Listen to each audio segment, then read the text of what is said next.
We're live. Did you say we're live? Oh, yay! Hey, welcome everybody. We made Welcome it. to Don't Work Wednesday, the show where we talk about your concerns, whatever they might be, and do our best to be a helping hand in your life. We aren't professionals on in the realms of space and time, or psychiatry or any of that, but we're here to help the best we can as a friend might do, because you guys are awesome and you're totally worth everything we can give you and more. So welcome. How are you guys doing today? Are you guys having fun? I'm doing great, man. You should have seen me earlier. Great. Yeah You zoning out. Well, we were having a really good time because, I've talked about how we've got our kids enrolled in Taekwondo. And now we also have them enrolled at the gymnastics place in a program called Ninja Gymnastics. Really? That's a great name. Okay. They're basically learning parkour and Taekwondo. Nice. That's awesome. I'm raising up a couple of ninjas. You're raising ninjas. That's awesome. That's awesome. Nice. So we were there today. It was a lot of fun. That sounds great. Parkour is quite an interesting thing.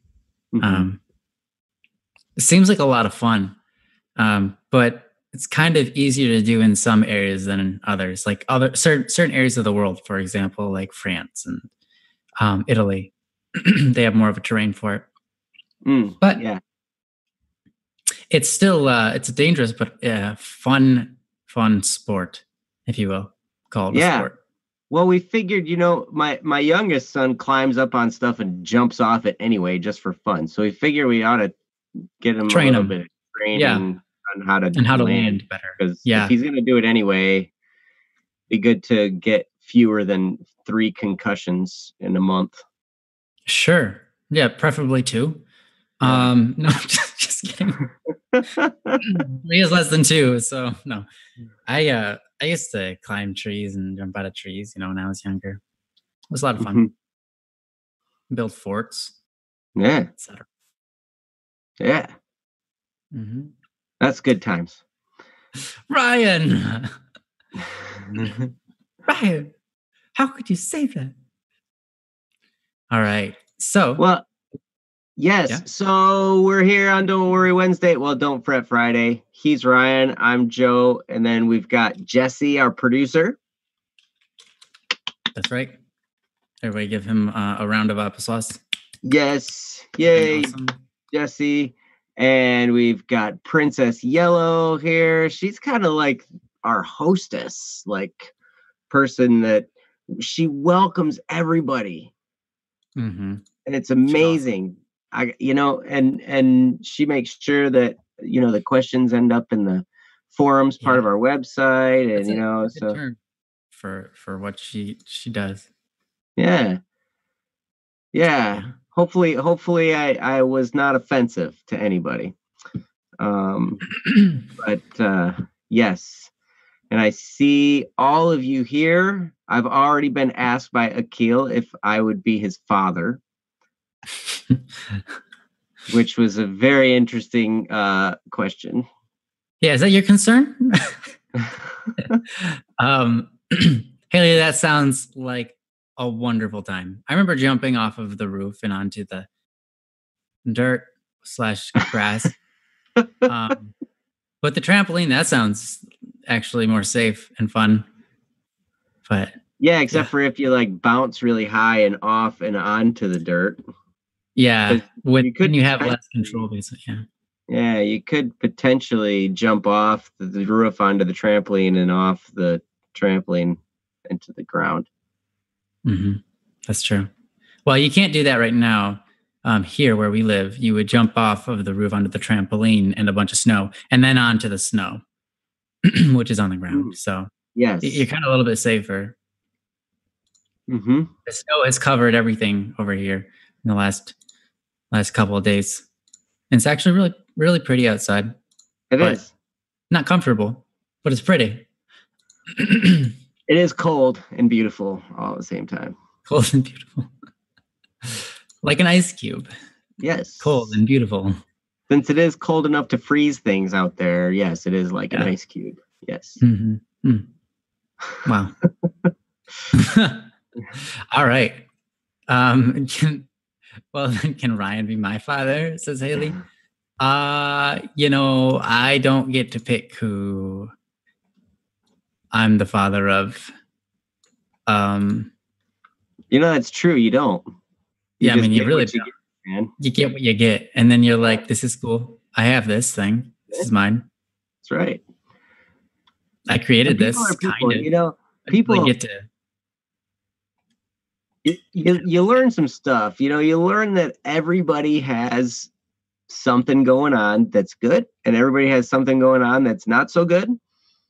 And we all have our own mixed bag of features and benefits and challenges and everything all wrapped up into one package.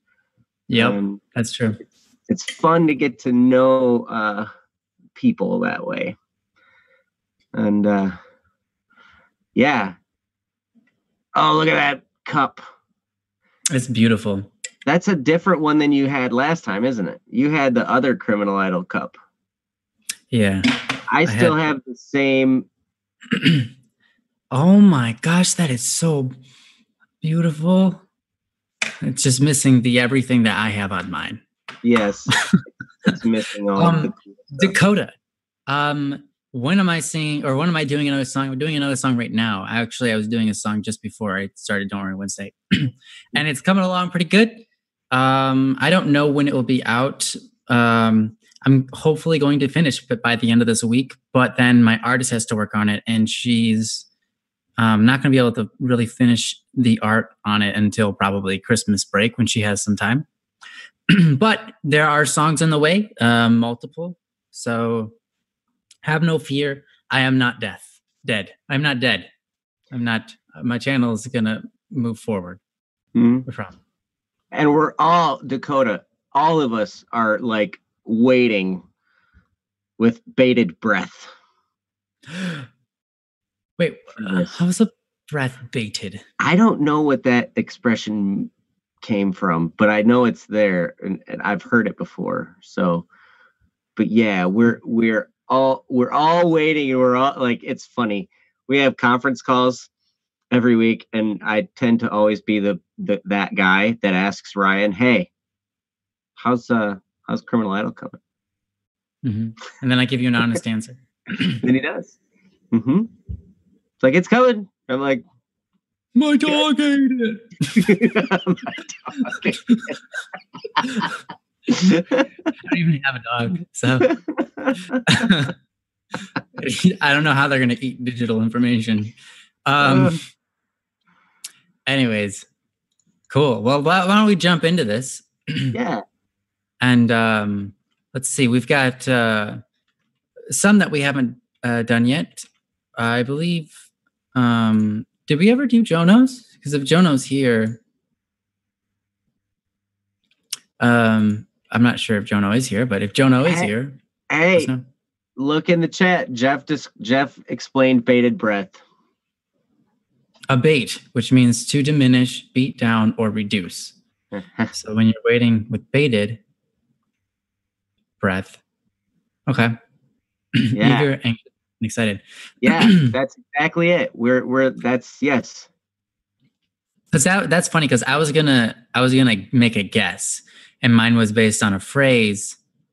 That it is a phrase based on bait. So if something is bait, like for example, let's pretend you're gonna be the bait for something.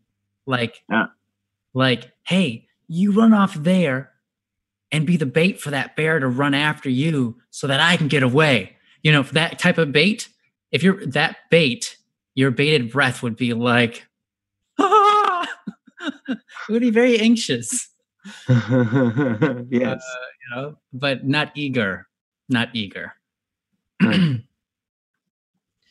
So yeah. Yeah. Anyway. All right. Well, good. So where are we at in the list? I don't think Jono is here, but let's see. Did we do Haley's? Something on my mind. No, we did not, because she said we should do Amira's. That's right. So Haley is here. We can do Haley's. We can start with that and then move forward from there. Okay. Cool. All righty. She says something on my mind. Okay. Do you know how much it hurts to watch my mother hurt and be unable to do anything? How much it hurts to see my dad all of the sudden cares to come to my events. That my dad all of a sudden cares to come to my events. He didn't ever care before. Yesterday, while at districts, that's a honors band type thing for instruments and so on, I was talking to someone and said something about Hamilton. They said that they hated Hamilton, and teasingly, I said, "You're a disgrace." I know them well enough to be able to do that. They responded with, "Your dad's a disgrace." Okay. I don't care what he knows about my situation, which I didn't tell him. He had no right to say that to me. Sigh. Sometimes I'm my best friend. Other times I'm my worst nightmare. Well said. Yes. Yeah. So that sounds like definitely an unpleasant time. And I understand how, like, someone can make a joke about like, oh, your mom is or your dad is, but then it's like, ouch, because that hits close to home. So sometimes those remarks can be painful to go through. So I totally understand that. But yeah, what do you have to say about that, Joe? Well, yeah, first of all, Haley, thank you so much for posting this and also your generosity for Amira's situation on the last one. That was very generous of you to allow her to go first. But just says something about, the people in our community. You guys are such wonderful, generous people. But yeah, this situation, it's very interesting. And I think the last line in it sums it up the best. Sometimes I'm my best friend. Other times I'm my worst nightmare. And that goes for every single one of us. It goes for your mom. It goes for your dad. It goes for your friend, all the people involved in this situation that you've described. We all have that inner torment, that turmoil going on back and forth. Sometimes we do things and we're proud of what we do. And then sometimes we're ashamed of what we do. And, it's possible, like Ryan just said, that your friend just said, your dad's a disgrace. Kind of like, I don't know if you've ever seen Napoleon Dynamite, the movie, but there's a line in there when the girl's at the door and she says, well, do you want to buy one of these? I'm trying to earn money to go to college. And then Napoleon's brother goes, your mom goes to college. It's kind of, it's just like one of those things, where people are like, well, I did this. Well, your mom this, or your dad this, and it might just be off the cuff, something that, would be meant to be a joke or funny. But because of the situation, it really, really digs deep and hurts. And they probably don't know the extent of the situation. They just thought they were saying something funny. But that statement ended up really hurting. So in those moments, as much as it hurts us, it helps sometimes to remember that nobody's perfect. I know for myself, I've put my foot in my mouth so many times and said something that even 5 seconds after I said it, I'm like, oh my gosh, I wish I had not have said that. In fact, just recently, I was talking to somebody and we were talking about, I was talking about looking for houses, looking at a house to buy, and I'm like, we're looking over in this area and this area and this area. And, we're kind of also looking in the city, but I don't really want to live in the city. And then this person was like, well, why don't you want to live in the city? Because they live in the city. And it could be offensive. Like, oh, you don't want to live in the city. Like, are you too good to live in the city? We live in the city, And at that moment, I'm like, dang it. I just said that. It may have come across offensively. But, sometimes we just do that. And that's why it's good to have some level of grace for others. Give others the ability to make a mistake and have it be okay. If we can do that for others, then what we'll find is others will probably do that more for us. And even when it hurts, sometimes it's hard to do that. As far as, you've got a lot of stuff going on in this topic. You've got your mom, who is obviously going through a really tough time. And your dad, he's going through a tough time too. This situation that that they're going through, it's hurtful for both of them. No matter what it might seem like from the outside, it never, a divorce like that always hurts everybody involved. And, it's possible that, your dad suddenly cares to come to your events. He didn't before. It's possible that he realized something in this painful experience and he's like, oh my gosh, I'm missing out on my daughter's stuff. I need to fix this. And this is him trying to fix it. That's a possibility. I know that I've done that before, where I've noticed where I'm off track in an area and I'm like, I have to fix this immediately before it goes any further. And so then I'll do my best to try and fix it. And sometimes when I try and fix it, people look at me like, what the heck are you doing? Like, what? You never did this kind of stuff before. Yeah, they're like, what's your agenda? Yeah, exactly. What are you hiding? Why are you doing this? Are you trying to get good with somebody? Like, what are you, and they assume you're being a jerk. Yeah. Exactly. And, and the answer, I was like, no, I've noticed that I was really messing up and I'm wanting to fix it, so that's possible. And Haley, you say, except he doesn't feel guilty for anything he's done. I feel like he does it because he's manipulative and doesn't want to be the villain. That's possible. Mm-hmm. And sometimes people feel guilty but don't show it. Sometimes people don't feel guilty for the things they've done. That's definitely a possibility.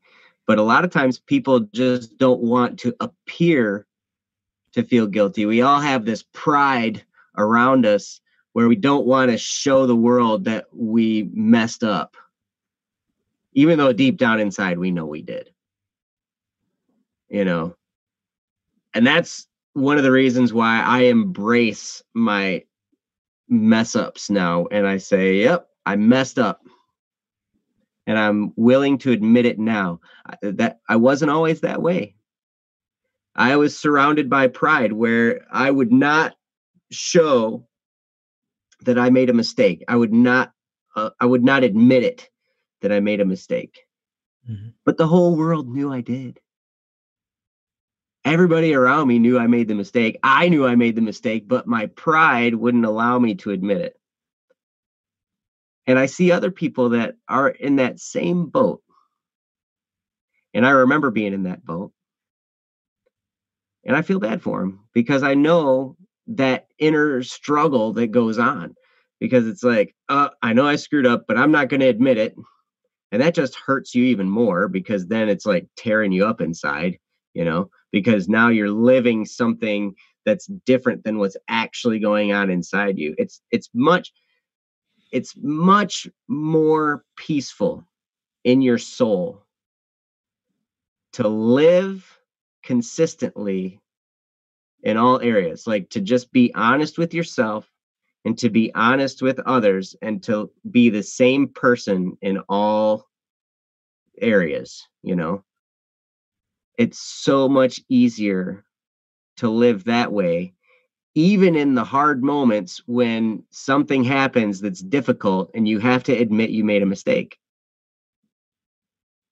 If you're living transparently and honestly, it's there's way more inner peace. So I hope that that's what's going on with your dad. I hope that he's, you know, if there are areas that he's noticed that are, you know, maybe off track and he's trying to fix them, I hope that's what's going on. I hope it's not a manipulative thing. But yeah, you know, it's a tough situation, especially when it's someone we love and we watch them going through something that is hurtful to them and also hurtful to other people we love. So those are some things that that come to mind in this situation. And I'm going to turn it over to Ryan because I can't think of much else right now. So Ryan, wants to take over. Sure. Yeah, it's hard. You know, you also added later that your mom got the divorce papers yesterday. He said that me being fully, for your friend, he was fully aware of your situation when he said what he said. But just like Joe said, sometimes you say something and then you know you stick your foot in your mouth. You're like, oh, I said that. Oops, you know. And sometimes, you know, your pride gets in the way for apologizing and you don't want to apologize. I didn't do anything wrong. Yeah. or they haven't realized that what they said wouldn't be offensive yet. Or they really meant it and they expected you to level with them. And the reason, you know, because for example, right now you've said, I'm not sure he has a conscience, since he's been making choices that over time destroy one's conscience. You know, if you say that kind of stuff to your friend, then a lot of times, like I've had friends before, I've seen this happen a lot. People complain about their parents, people complain about their siblings, and someone goes along and says, you know, someone else that's a friend rips on their parent or rips on their, you know, sibling. And it's like, you know, they're like, you know, it's like, I'm complaining about my dad. My dad is just like so annoying, blah, blah, blah, blah, blah. And my friend's like, yeah, this is terrible, just like your dad, you know, and then all of a sudden there's this shift. It's like, dude, you can't make fun of my dad. Like I can make fun of my dad. That's okay. But you cannot make fun of my dad. Like I see people do that all the time.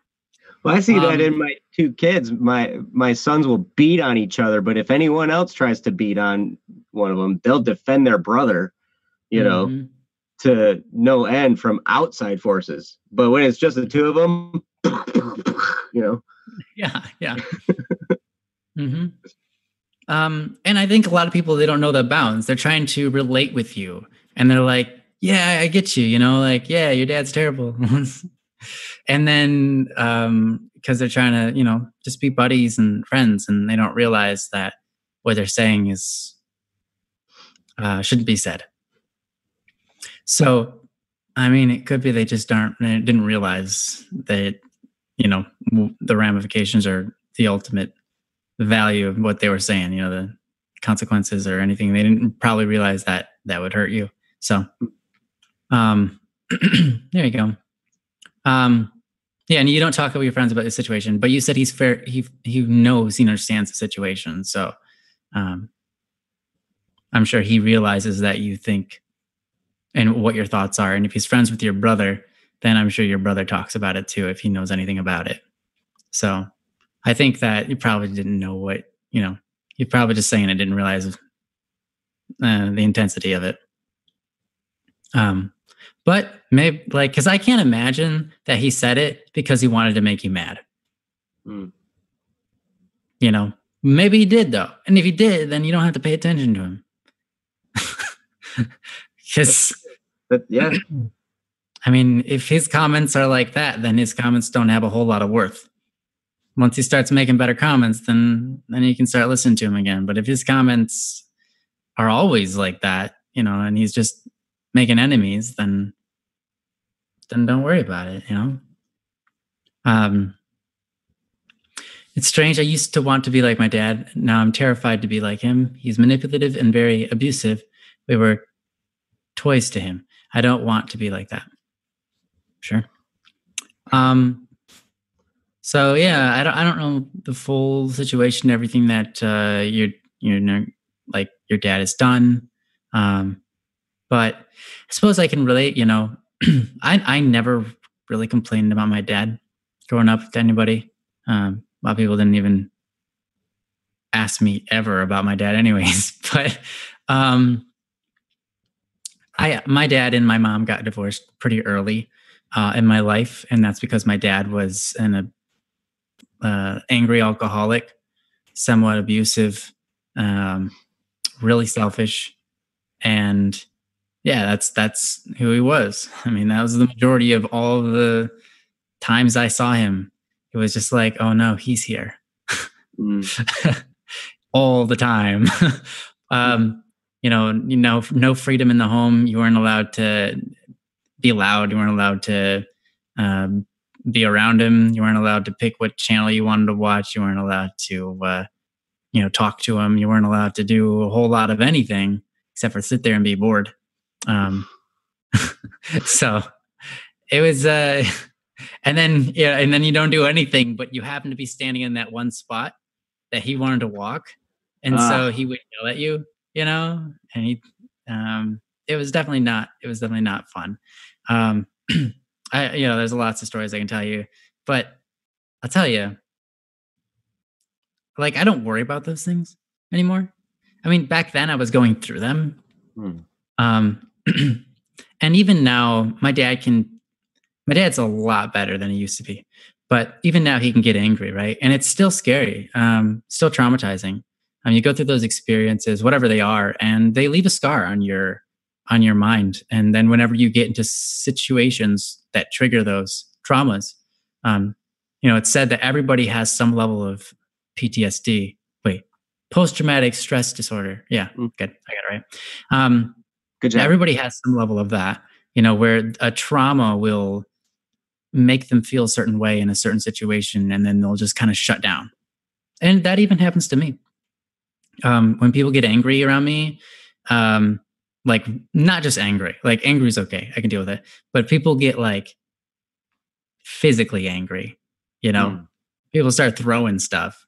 It triggers my PTSD because that's, what I grew up with a little bit. And then I have to kind of do a mental battle in my head and just say, wait. Like, you don't have to just sit there and do nothing. You can do something, and you can pick how you feel right now. And I have to remind myself of that in those situations. But anyways, I say all this because, you're going through something, you're looking at your dad and you think, well, he has no conscience. He probably isn't, looking at himself and saying, wow, I've messed things up and so on. When my mom and my dad got divorced, my dad started to change because he realized to some degree that he messed up. And his changes weren't big, but they were small and they were over time. No one ever reaches perfection, but he's definitely come a long way.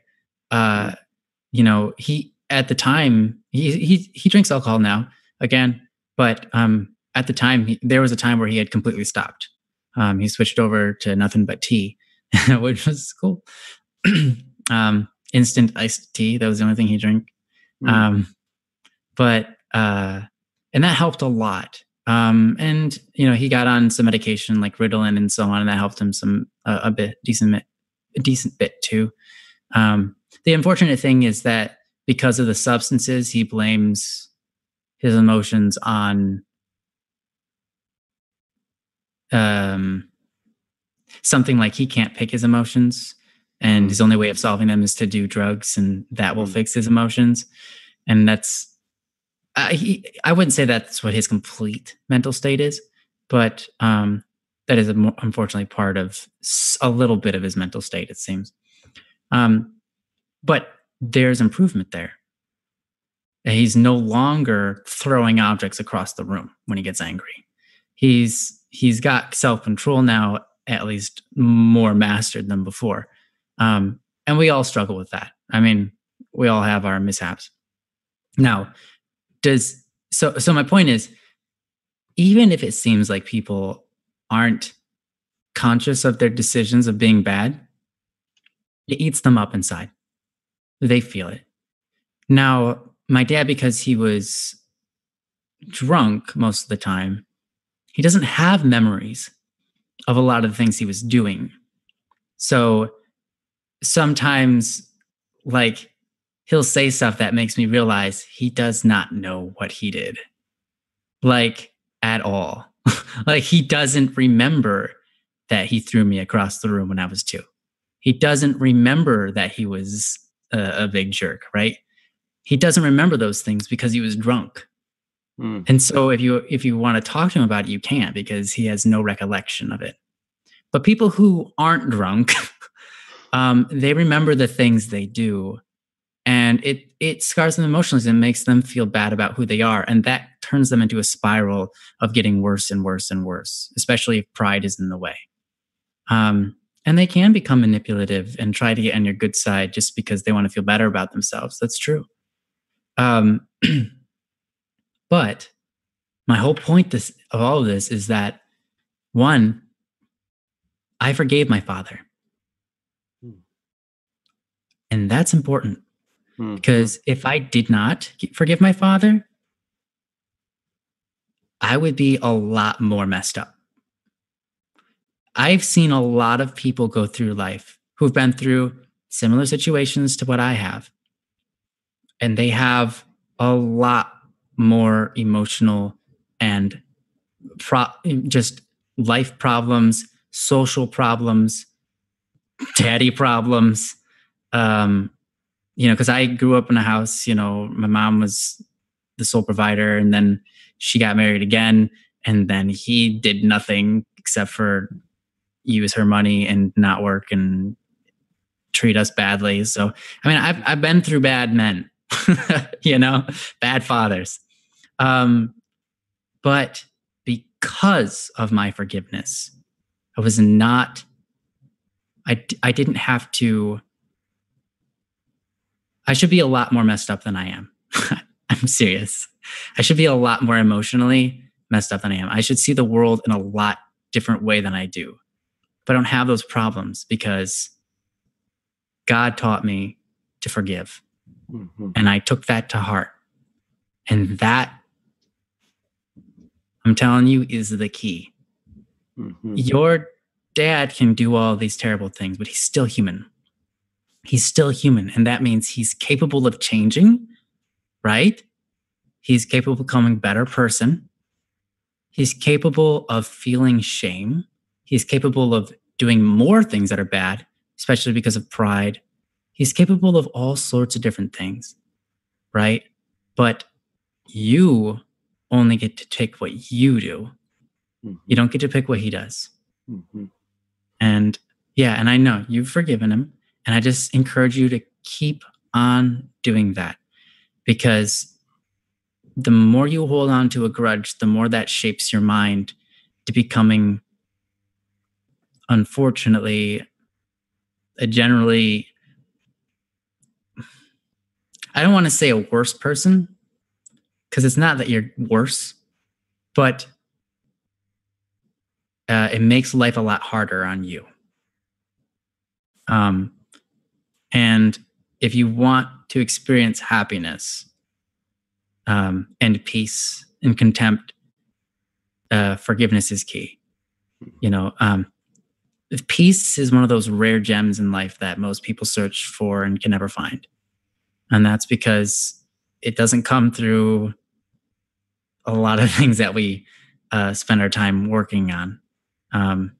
You know, peace comes from being just all right with the moment, being saying, right in this moment, I'm completely fine with everything how it is. Even, and you can say that even when things don't look good. You can say that even when things are grim, even when other people are suffering around you and you're suffering too. But you can say in those moments, if you can get yourself and focus on the right thing, the things that are important, the things that matter, the things that it's not like it's over yet, you know, the things that it's not too late. You can still keep on moving forward in these things. Those things are still there, you know, the important things in life. You know, you can find peace in any moment. But it takes courage, takes strength, it takes you, and it takes a lot of, again, forgiveness. Because if you don't forgive people, right? And I know you said already that you've forgiven them. I'm just kind of going on to the subject more.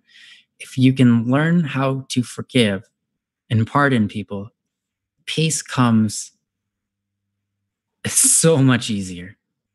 And peace is one of those things that it just clears your mind, makes you feel all right, and helps you get through the moments that are ahead of you.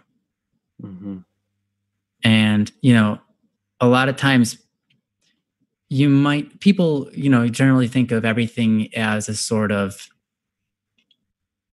people generally think of life in an economic way, if you can, as a system of do and reward, act and reward. Like, I do this, and out of that, I get this. And peace is kind of like something that is natural and already there. But the problem with that is the more we do, a lot of times, the farther away from peace we get. Not saying you do nothing, but if you think you can get peace from working overtime, if you think you can get peace from going out of your way to get money, to get fame, success, whatever it is, that's not where peace is. That's not where peace of mind is. That's not where understanding, hey, everything's going to be okay. You know, peace is something you find at ground zero, you know, regardless of your actions. It's a mental state, and it doesn't rely on what's going on around you. It relies on what's going on in your head. So, you know, what you're going through, again, you don't get to pick what your father does. You don't get to pick what your mom does. And you want both of them to be happy. I understand that. And I think that you are an incredible person. We've said this before, but the way that you worry about your mom is wonderful. It's wonderful. It's great. The way you worry about your dad is great. And that you want them to be happy, and you want yourself to be happy. That's great. But happiness, a lot of times, is just a mental state. It's a way you see the world. It's looking at things and saying, okay, yeah, things aren't right. Things aren't perfect. Where we live in a world where there's all sorts of different things that are not good. But it doesn't mean you can't be at peace. It doesn't mean you can't be happy. Because in your brain is where those things are established, not in the world that's going on around you. And so you have to take time by yourself, perhaps, sit in the silence and figure out how to get that peace. I don't know if you are religious, but oh, good. You feel peace right now. That's great.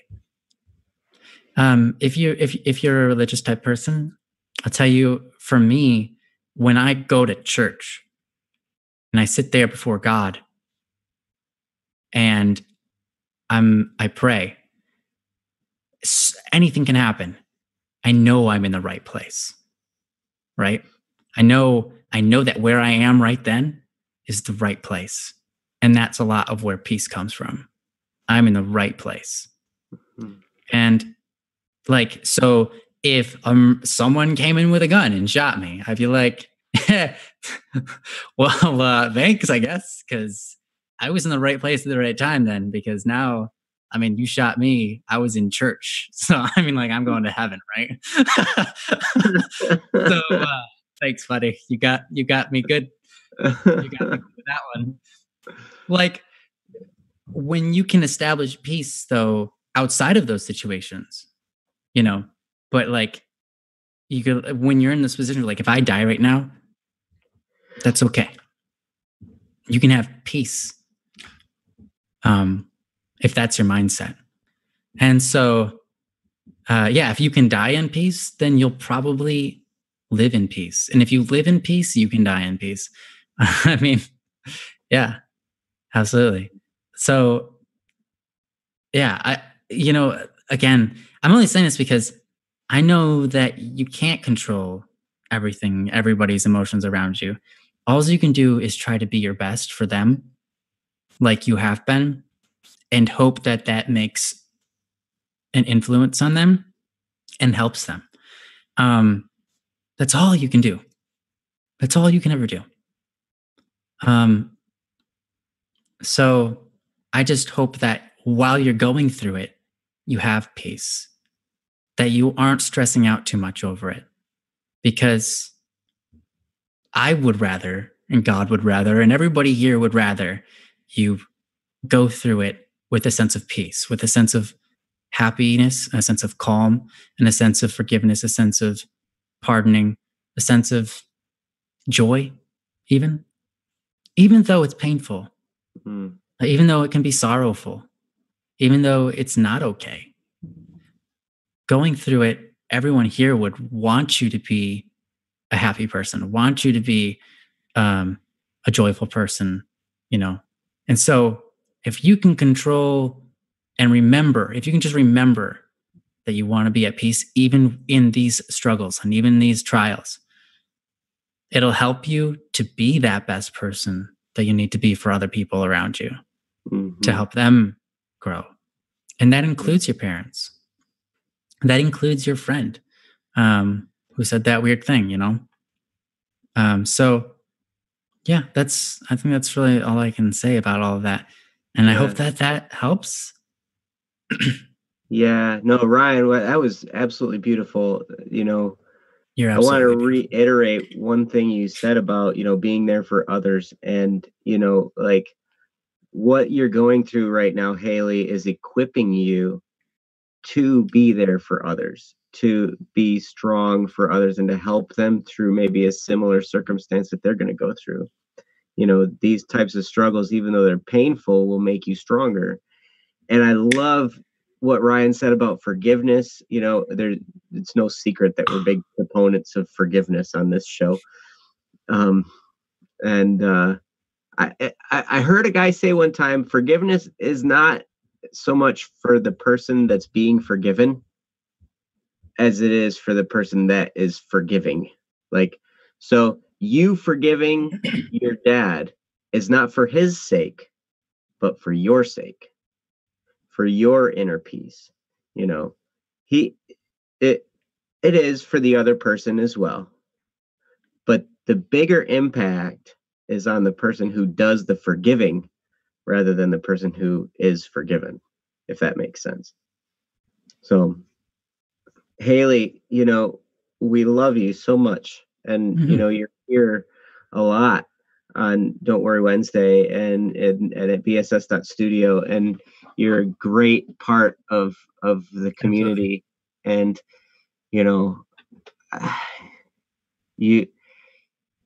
you put a smile on everybody's faces when you come here, because everyone wants to see you. You do. And the fact that you're willing to, the fact that you choose your attitude, even in the midst of the challenge, that you choose to smile, that you choose to be okay, that you choose to rise above, that really is awesome, and I commend you for that.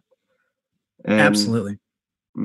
So don't stop doing that. And at the same time, like Ryan said, inside, do that work of forgiving and being at peace like you already are doing. It's going to be something that you'll probably do on a consistent basis for a while, judging by this circumstance that's going on.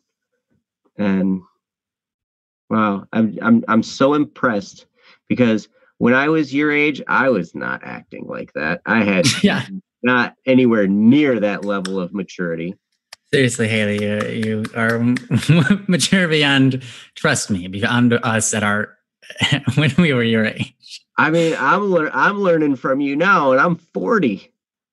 Yeah, it's incredible. Like, I mean, you are wise beyond your years, and it's very impressive. And thank you for posting and for allowing us to talk about it. And it's a courageous act to post. And it's awesome. So yeah, thanks again. You're awesome. Thank you. So shall we move on to Akil's? Yeah, let's do. Hello, awesome. Alex. Hey, Alex. Welcome. Hope you're having a great day.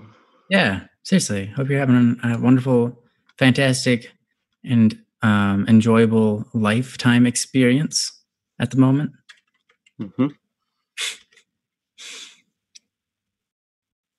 All right. Yes. So, all right. Akil's. Is it my turn to read?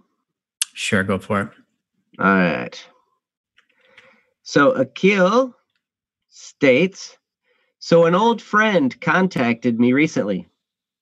Something was off when he asked me some personal details. Both of us had violent tendencies, so I was worried that he might be coming for my blood. It took me by surprise that he actually asking it because he enlisted. Apparently, he named me as one of the first people to be contacted. I'm both honored and saddened because, for one, I will be the first contact if something ever happened to him. Wow. So yeah, wow, that's quite it is honor, quite an honored position to be in. But also, if a friend's enlisted, I'm assuming that means in military. Yeah, I'd have to assume. Yeah, and if something happened, you'd be the first person to know about it. That's wow. Can't imagine having to go through that. But yeah. So what kind of thoughts do you have, Ryan? Yeah, my first thought is it's interesting. It's interesting how friendships develop, relationships develop. Sounds like you both, you said both of you had violent tendencies. You had actually mentioned earlier, just a few comments ago, that younger me is straight up evil. Me too. Yeah. No, I wasn't pure evil, but I certainly had a lot of evil tendencies. I don't know about and that. None of us are purely evil. Ryan was an angel his whole life. Let me just put it that way. If there's an accurate way to put this, Ryan has been an angel his entire life. Joe, that's blasphemous. And that is theologically debunked. All right. That's true. There's no way you could be an angel. You're a material being. I know. Thank you. God made me this way on purpose, right? So you live up to it. And being live up to it and be evil. No, anyways. So yeah, okay. So anyways, no, it's fascinating how friendships develop. Sometimes the people that we go through the worst of our life through, we end up having the greatest bonds with, or the people that know us in our vulnerableness or know us in our worst times, become our most trusted people and most trusted friends. And it seems like this individual, if it is the case that he's contacting you because he's enlisted and he, basically you're the emergency contact, etc. That says a lot. He must really trust you. And I think that's really cool. So you must have done something right. You must have done something right. So I think that's awesome. I think it is an extreme honor to be under the one that's named to be contacted. So yeah, that's really cool. Like really cool. But again, yes, absolutely. It would be extremely sad if you were contacted because then something is wrong. That is rough, I mean, if it were me, of course, I think you have already done this, but accept that role. I would totally accept that role. You are the one that has to shoulder the burden of that, and maybe have to be the one that tells his family, if he has family, and others that he knows. Again, that's an honor, but a burden, and a very sorrowful burden. I just feel bad that the first thing I thought of him betraying me when he trusted me to go to that length. Yeah, I can imagine. Because, I've done that before too, where, I can't even remember the situation, but I definitely remember, being like, oh, this person's going to betray me. And then it turns out they're just like, they're doing something really nice. And I thought they were, I thought little of them. And then all of a sudden it's like, whoa, they think so highly of me. I'm a terrible person. I am a terrible person for thinking that. So I totally feel you, man. I know I've done that many times.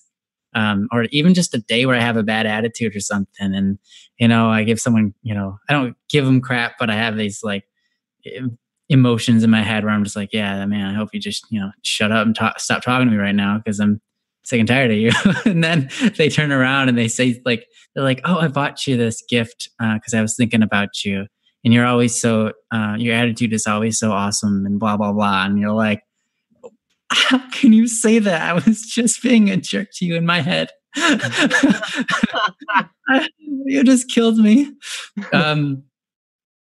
That's why it's always good to correct your attitude as soon as you see yourself being a jerk in it. As soon as you see yourself having a bad attitude in your head, you just gotta be like, no, you better straighten up right now. I'll kill you, punk, in your head. But anyways, so I get it. We do that. Everybody here has probably done something like that to some extent. Maybe not all of us, but I know I have. So I feel you, man. You can make up to him though, right? You can make it up to him. I mean, even though you don't have to, because he never heard about it, he never knew. But making it up to him will make you feel better anyways. And I think that's amazing. Goes from what do you want from me to why are you being so nice to me? Yeah. Mm-hmm. Yeah, that's I mean, reality is a funny thing. I mean, just life is a funny thing. And it's like we get these checks every once in a while, like attitude checks or character checks. I thought you meant like checks, like money checks. Oh, no. No. Checks, where are you getting these checks from? Yeah, we get these checks. Free money around here? Just random money. Hey. Yeah, it's just been coming in. No,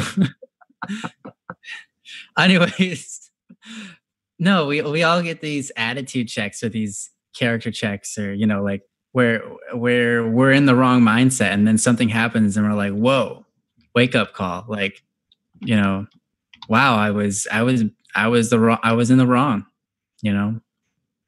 So, it's funny because Haley was just saying this in response. Sometimes it's just good to be reminded of what you know already. Is what she said. And yeah, this is another case. It's like, you shouldn't automatically assume bad of people, right? We all know that, because what if they're trying to be nice and then we just blow them off, and now we don't get their kindness and we make an enemy out of them. Mm-hmm. We all already know these things, but then sometimes we need to be reminded of it firsthand. We need to go through the, look, you're not perfect either type of deal, where you notice your own faults and you're like, ooh, yeah, I got to fix that, So we all go through that. And I think what you've experienced is a beautiful and honorable thing. So, seize it, take it and make it worth something, It's an attitude check, a mind check, the way you think about others, the way you treat them, the way you value people, your friends, your ex-friends, your enemies, etc. It's a good opportunity to kind of reanalyze or correct your mind on those type of things and say, oh, I gotta take a step back and just actually start thinking about these things and make amends or whatever. Treat people good all the time. But yeah, I can understand if you're in a situation where it's like, I thought they were going to come to kill me or something. I gotta say, that means you've been through some intense stuff. Mm-hmm. And so even more harder to get over old habits, right? To fix old habits. It can be hard, but we get those reminders and they're there to help us and we can take advantage of those. So, yeah, it's just an interesting thing. Yeah, you should have trusted him. Mm-hmm. But yeah. Hey, what's the phrase? Hindsight is always 20/20. Yeah. Looking back, it always makes sense, and you're like, oh, but in the moment, man, you never really know. That's crazy. Although there are many times where, I don't know if any of you have been through this. You go through something, like someone says something mean to you, and then 5 minutes later, and you're like, oh, I just came up a good comeback. It's too late now. Yeah. And then you realize after saying that, you're like, well, actually, it's probably better I didn't come up with a comeback because I don't need to treat people like crap anyways. That actually is going to make my life worse if I make more enemies. So I'm glad my mind didn't come up with that comeback at the time. More awkward than that is sometimes you come up with something like that. You come up with a snappy comeback or something funny to say to a circumstance or whatever, but it's after it's already passed, the opportune moment is gone. But then you're just persistent enough that you're like, you know what? I'm going to bring this back. And so so you say to people, you go, hey, remember when we were talking about blah, blah, blah? Well, I was going to say blah, blah, blah. You know what? And you think it's going to be funny, but it's totally not funny at all. Yeah, but it's not. It's not. Especially now. You just brought it all back up and they're like, yeah, you're kind of dumb. But yeah, I thought that was behind us. Why you? Yep, I've done that before. Just like I said before, I'm the guy who messed it all up and learned how to fix some things at least twice. Yeah, no, I think we all messed up more than twice. Ryan while he was not an angel, he was like an angel. Similar to one. Thanks, you too. And not one of the fallen ones. Well played. I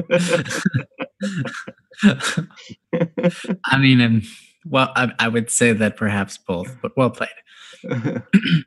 I would hope one definitely more than the other. Yes. Anyways, what do you have to say about all this?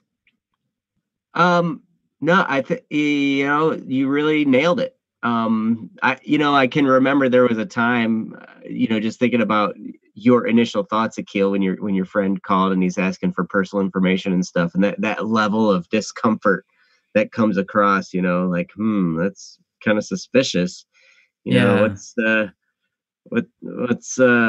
to go on here? And I can, it reminded me of when I was doing sales, and part of the deal that there were a few different times I had sales positions at places, and they would have you. You always like make your list of your friends and your family and everybody you possibly can think of and know. And you get this big task to make a big list of people. So then you can call them all and try and sell whatever you're selling to them. And, so, and they give you the little script and all the stuff. And, so then you call them. And I can remember those moments being so awkward. Yeah. When you're calling, and I can remember them being like all awkward. Like for some of these people I hadn't talked to in years, and they're like, "Hey, I haven't talked to you in forever, blah blah blah." And then you go through the script, and they're like, "Oh, you're trying to sell me something." Yeah. Hey, I know this script. Jerk. Like, yeah, exactly. Oh, you're a part of such and such a company, aren't you? Yeah. Oh yeah. So and so already called me. I said no. Oh, okay. Well, what about this time? You gonna say no to me? Yeah, this is me we're talking about now. No, I thought you were calling because you were like my friend and wanted to be my friend. Nope, I just see you're just trying to make some money off of me. And it's just, I can remember those moments being so awkward. But there were other times that they would say, okay, yeah, we'll sit down and talk about it. And we'd set an appointment and we go and sit down. And even when, because most of those, didn't end up in a sale, but the time we spent together was still very valuable. Right. It wasn't like, we just got there and it was just a sales pitch. It was like, no, we got together and we were friends and we caught up and we talked about, different experiences we'd had. And, there was that whole dimension. And it sounds to me like this situation, I mean, your friend really holds you in high esteem. If he's putting you down as the person to be contacted in case something happens, that's really a big deal. Like you said, you are right to feel honored about that, because that, that just shows the level of friendship that you have with this person. So, yeah, you're selling me water filters. After all these years, you're selling me water filters. Yep, water filters, or TV service, or internet service, or something. Pick whatever it was. But yeah, you go along with like your testing gear, and you go to their faucet, and you're like, watch, I'll show you how many minerals you got in this thing. They're coming out, and then look how terrible your water is. And then it's like, here's a water filter. Now I'm going to do the same test. Wink, wink. And we'll see how it goes now. Oh, wow, this water is so much better for you. Can't you tell? Yeah. Yep. Hey, you know how it goes. Yep. But, I mean, and here's the thing. Some of you may be in sales, some of you guys that are watching, and sales is a tremendous profession. Yeah, it really is. I respect so many people who can do sales and do it well, because really the world is run off of sales. And selling is a key to just relationships in general. Selling is just the ability to get your ideas across to somebody, whether they accept them or not, is up to them. It always is up to them. But, those conversations you have, is really what drives everything. Nothing new would ever come out if somebody wasn't there to bring it to the world. And that's what that profession is. And it's really awesome to see. Yeah. I only known you for 13 minutes every other day in class, and you want to still sell me a knife for $90. Oh, Donald, you've got experience with this. Yeah. Yeah, because that's legit. Yep. I Absolutely. got your name at the gas station. You know, we talked for like 2 seconds, and I found your name in the phone book, and I called you up, and I said, Mhm. "Hey, let me show you a business plan." Yep. Maybe But that, you but I'll tell you, it's a good, honest profession, and I'm glad there's people doing it. Um, mhm. 'Cause yeah, I've Yep. been in it a little bit. Joe's been in it a little more than I have, and it Yeah. takes guts, takes skill, it takes being able to be good with people, Mhm. it takes a belief in your product, and so sometimes it takes you being your own inventor and figuring out how to talk and a lot of self growth.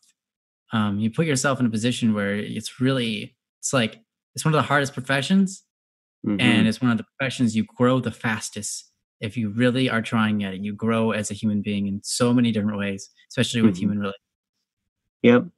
And really, the most interesting thing I've learned about, the different professions I've had is how much you grow through rejection. Hmm. Because if you internalize it properly, when you are rejected, it it can do one of two things. It can either demoralize you or it can build tougher skin, kind of build your emotional armor, if you will, and it's happened to me through sales profession, and it's happened to me through my inspections profession, where people are really angry that I'm there to, you know, check their house, you know, and to deal with people being upset with you and to learn how to handle yourself in that situation. I had a friend of mine who's a police officer. He says, yeah, it's mental jujitsu, you Mental know, jujitsu. where you just, you take a situation that's heightened and you just smooth it out. Your demeanor smooths that situation out. And the more you handle situations of rejection and conflict and stuff like that, the stronger you get in those situations, the more firm you are, the more stable you are. And it carries into every area of your life and can build a lot of confidence in you, which is probably the most amazing thing that I didn't ever realize. I was like, I figured I'd just be if people rejected me, I'd feel bad about it.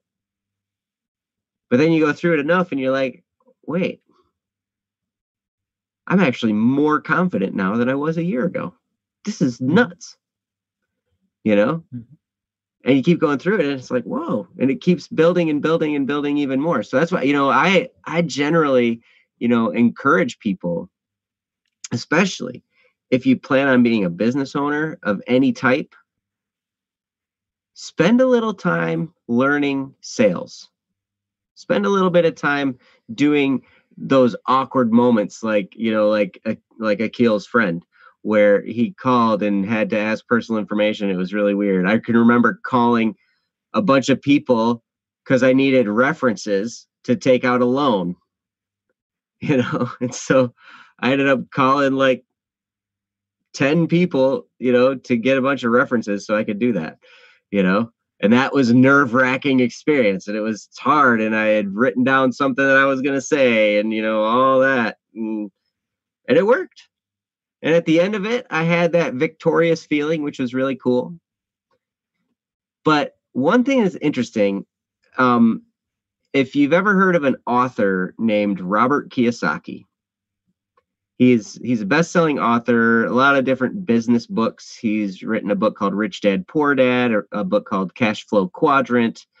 And he's a business and finance education author, and he's very, very good at, taking a topic that's a mystery to so many people and making it accessible to, the regular person, which is a tremendous skill to have. But he was dealing with somebody because he's best-selling author. He's got books that have been on the New York Times bestseller list. And he had a person come to him who was a writer, took a bunch of writing classes in college. and said, I'm just not getting, I'm not getting the response I want when I give my writing to these places. How can I, be more like you? How can I get my material out there so it gets published and it gets sold and stuff like that? And he looked at this young, developing writer, and he said, well, if I were you, I would go get a job in sales. And this person who was a writer was just offended. Like, are you kidding me? I'm a writer. I'm not a salesperson. I write books, and I'm just trying to figure out from you how I can, get my books published and get them out there and stuff like that. And he's like, yeah, I would go get a job as a salesman. And this person was just super offended. And like, why would you tell me to do that? And Robert Kiyosaki looked at the person and said, you notice next to my name, it does not say best writing author. It says best selling author. And his point was, when you go into a situation where you're dealing with a potential publisher or something like that, to have skills in sales is where, that's what's going to get your book into the publisher house and into that, like what you've written. Yes, it has to be good, but there's a lot of books that get published that aren't as well written as this person's writing was. And the key for this person was to be able to get their ideas across to the potential publisher. So that's kind of a sidebar. I don't know how much it has to do with your actual topic, but that'll help somebody some way. Yeah. Somehow that's directed to you, Akil. Yeah, thanks, Akil, for sharing so we could tangent. No, it's just really, life is an interesting thing, and it's full of twists and turns. And I think a lot of times, a lot of the things that happen to us are great opportunities to correct our behavior, correct the way we see the world. And, they're just like, a self-check, a self, attitude check or perception roll. Anyways, yeah, where you're like, oh yeah, I should probably hear what people have to say before I make a judgment. So I get it. We've all been through that situation, and I think that's super cool, Akil. Obviously, I hope you never get that sad call, but it is an honor, that's for sure. And hopefully maybe that'll strengthen your relationship with them, and you'll be able to perhaps find ways to spend more time with that person. A lot of times if someone's considers you that important to them, I think it's important to do your part and be the person they are looking up to. Be the person that they respect so much, and especially in front of them. Spend time with them, and be that great person that they are, that they're looking at and seeing you as. A lot of times, people look at you and think a lot higher of you than you would think of yourself. There are people who think low of you too, but there's a lot of people out there who look at you and with respect, no matter who you are, and because they've seen you do the things that you do, and they're like, wow, I'd never be able to do that, or wow, I just really respect that person for being able to go through that scenario or that situation, or for what they said in that time or whatever. And you don't even know it, you don't even see it. But then so it's important to continue being that person, because people are influenced by what you do. And so spend time with people. I tell people, every person on this earth, including you, Akil, and everybody here, is worth more than all the time I could possibly spend with you. So when I'm confronted with somebody I try to give them my all, and I try to give them, for that time that I have, that brief moment of time, I try to let my brain know, like, hey, this person is worth your entirety of all the time you could possibly spend with them, but you're only getting this few moments. So, how you treat them is really important.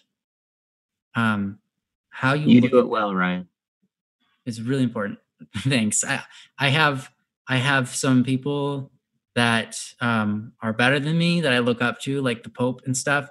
Mm. Pope John Paul II. I mean, he would remember your name if you met him once. It was nuts. All right, Mhm. but regardless, um, I'll tell you, like everybody is worth more than you could possibly ever give them. And so to give them just what you can is one of the best things you could ever do with your life. One of the most important things you can ever do with your life. One of the most worthy things you can ever do with your life, because that's what they're worth. So, just keep that in mind when you run into people, maybe first time, maybe the last time, might be, a new friendship. It might be the only time you ever meet them.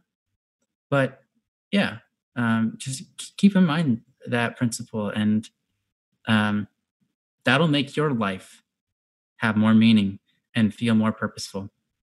Mhm. Just because then every moment that you're spending with somebody is a moment of importance, of great importance, of one of the most important things. Like, this is saving the world level important, Mm. because the whole world, they are worth the whole world. They are worth, and that's what the world is made up of people. The world is run by people. Mhm. I mean, we know that to be true. It's funny because people say humans, they're not natural. They're not a part of nature. You can tell because they get out there and they just destroy everything. Well, that's actually true, but it's also not.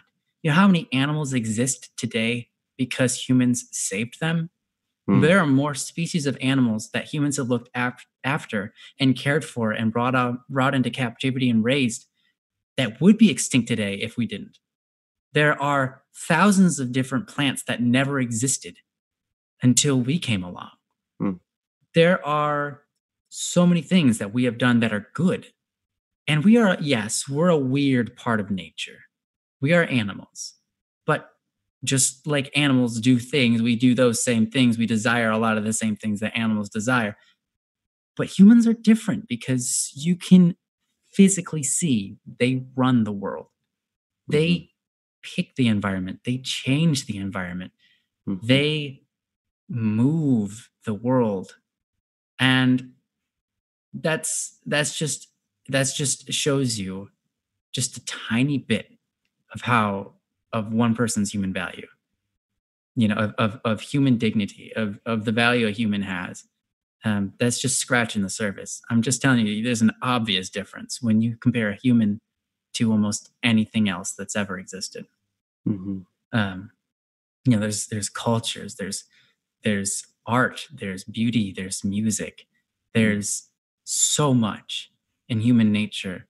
There's emotions, there's psychological studies, there's conquest, there is patience, there's learning, there are virtues. There's so much to humankind, and you can't even uncover it all. But Mm. to give someone just just a little bit of your time, I think that's important. Um, and when you do that, when you give someone your time, always remember they are worth more than all the time you have in your entire life to spend with them. Mhm. So treat them like that when you spend time with them, even if they're your enemy, because that's more likely to make someone your friend. You know, if you treat them like they're worth, which is a lot more than maybe how they act. Are people have a lot of bad ways. Some people have no dignity. It seems. It doesn't mean they're not worth anything. You treat it based on what it is. You know, a rock, you treat a rock like it's a rock. You treat a human like it's a human, regardless of what place they've come from, what place they're going. You know, just because this rock is in the desert versus the plains versus the sky and outer space, it's a rock. It's still a rock. It's made up of the same components, and it can do and fit all the same things that any other rock can. And so, yeah. But under what? Is that it has rock nature, rock essence. Yes. Only under very few circumstances should you ever treat a human with a rock.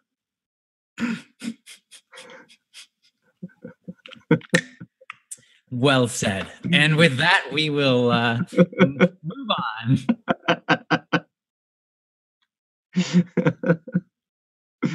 Yes, you can treat rocks like humans if you want.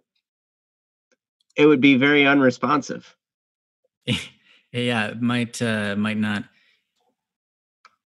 do much good for you. Or the rock. It was funny because I was watching something, and it's kind of not necessarily related, but it is. Someone was pointing to somebody, and they're like, "This is," I don't remember his name. It was like Mike. "This is Mike." We don't say this is Mike's body and point to his body. We say this is Mike. What do you call Mike when he doesn't have a soul? What do you call that? What do you call a person when they don't have a soul? And then they're like, something like the crowd shouts, various answers. Some say corpse, and then some people say a zombie. And so the guy is like, well, yes, if he was animated, then yes, he would be a zombie. So, but we know that, if a person is a body, but he doesn't have a soul, we call that a zombie. And if there's a person with a soul without a body, we call that a ghost or a dead person or a spirit. It takes both. And if they eat brains, they're definitely a zombie. That's right. That's not necessarily true. But it's one indicator. No, if they have no soul and they have no soul and they're eating brains, then they're probably a zombie. Yeah. A puppet. Yeah. But yeah, we don't call it a person. We don't call it. We don't say, because we don't say it has life. And it's weird, but the soul is required. And someone was talking about that. I don't remember exactly the words they said, but it was really great. And I was surprised from the person it came from. I don't even remember who it was, but it wasn't like, I think it was somebody who was talking about conspiracy theories and stuff like that. It was really like an unexpected turn of like what they were going on about. But they were like, a human is comprised of a brain, and a heart. But apart from that, a soul. And it's very obvious that that's true. And you can see that in the ancient philosophers, and you can see that even in our own day. So, but then on top of that, he said, so whatever you're going through in life, don't judge yourself based off of your body. Don't judge yourself based on your brain, your heart, because you're a soul as well. And that's where you get your real value from. We all have a soul. And in that way, we're all the same. That's why we're all equal. And I was like, yeah, that's true. It's cool. I was like, that was a weird, unexpected turn for this conspiracy theory topic, but okay. It's this is the show of weird, unexpected turns. Yeah, this show in particular. Yes, we've been derailed. doing unexpected turns and tangents, and you guys are all still here, which is amazing. Yeah, what are you doing? What are you guys? What are you time for? Okay, I believe you. Jump in the line, rock your body in time. Okay, I believe you. Yeah. Work, Sorry. Work, senora. Work your body line. Work, senora. Work it all the time. I had those Princess in my life. Yes. Oh my God. How far have we trailed now? I like bongos. I like bongos. Oh, hey, check this out. This is the one. Yes. Have you heard this? I like bongos, and the new top hit by BSS called "This Is the One." Oh my gosh, I love it, dude. Jack, you're awesome. Yep, I remember that one. Yeah, this is the one. Yeah. Put your hands on the floor.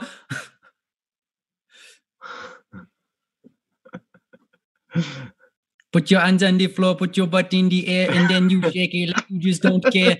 Yeah. Put your yeah. Is that the one we did last time? That's right. Yeah, this is the one.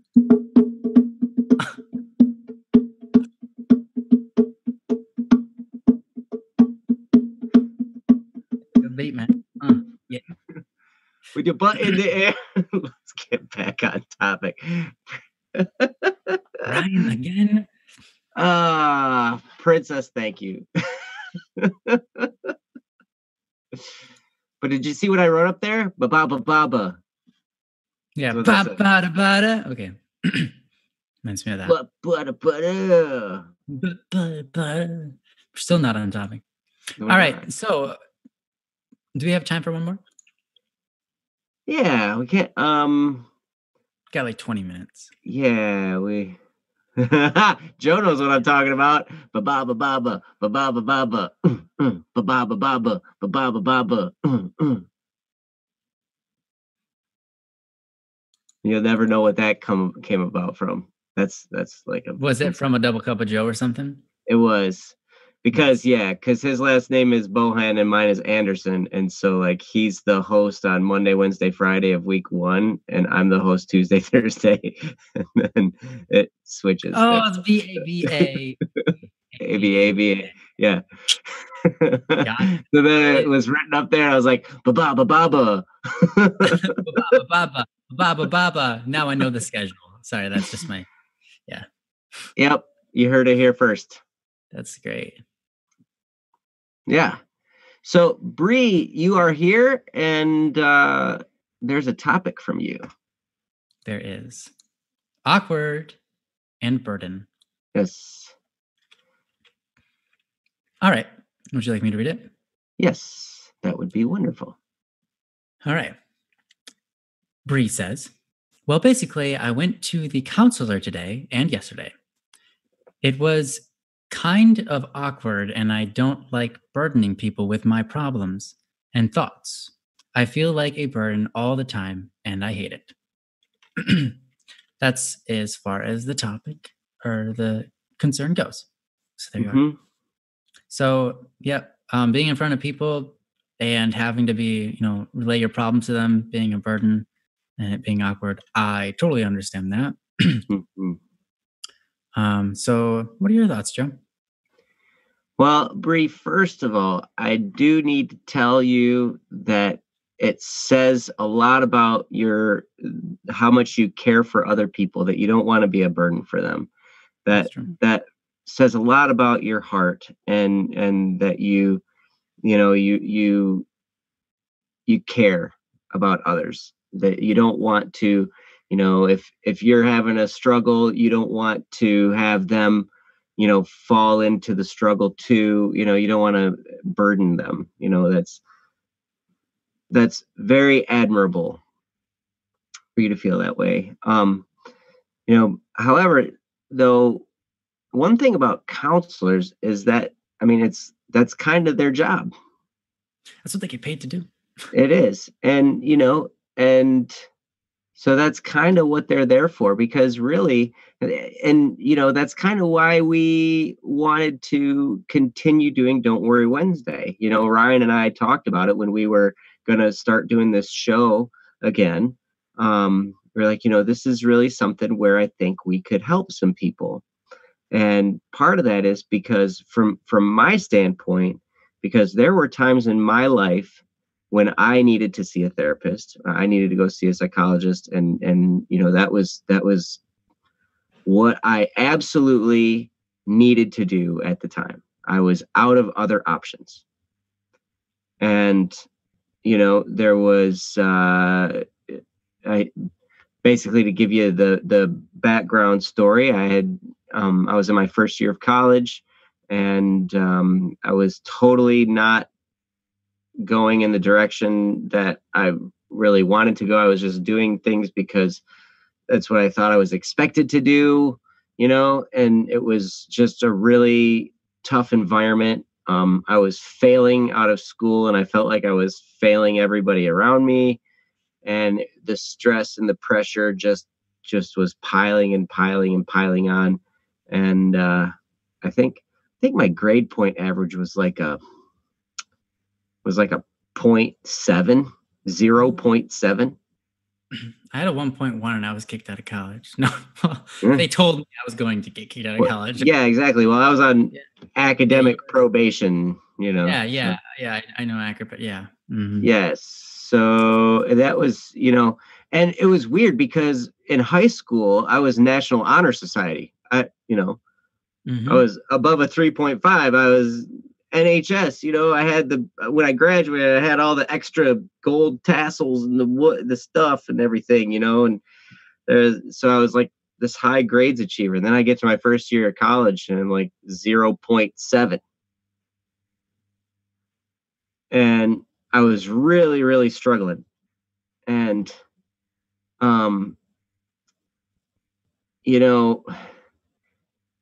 at that point, I just basically stopped going to class and just holed up in my dorm. I stayed in my dorm all the time and slept a lot, and the rest of the time sat around and didn't do much of anything. Just sat around being depressed.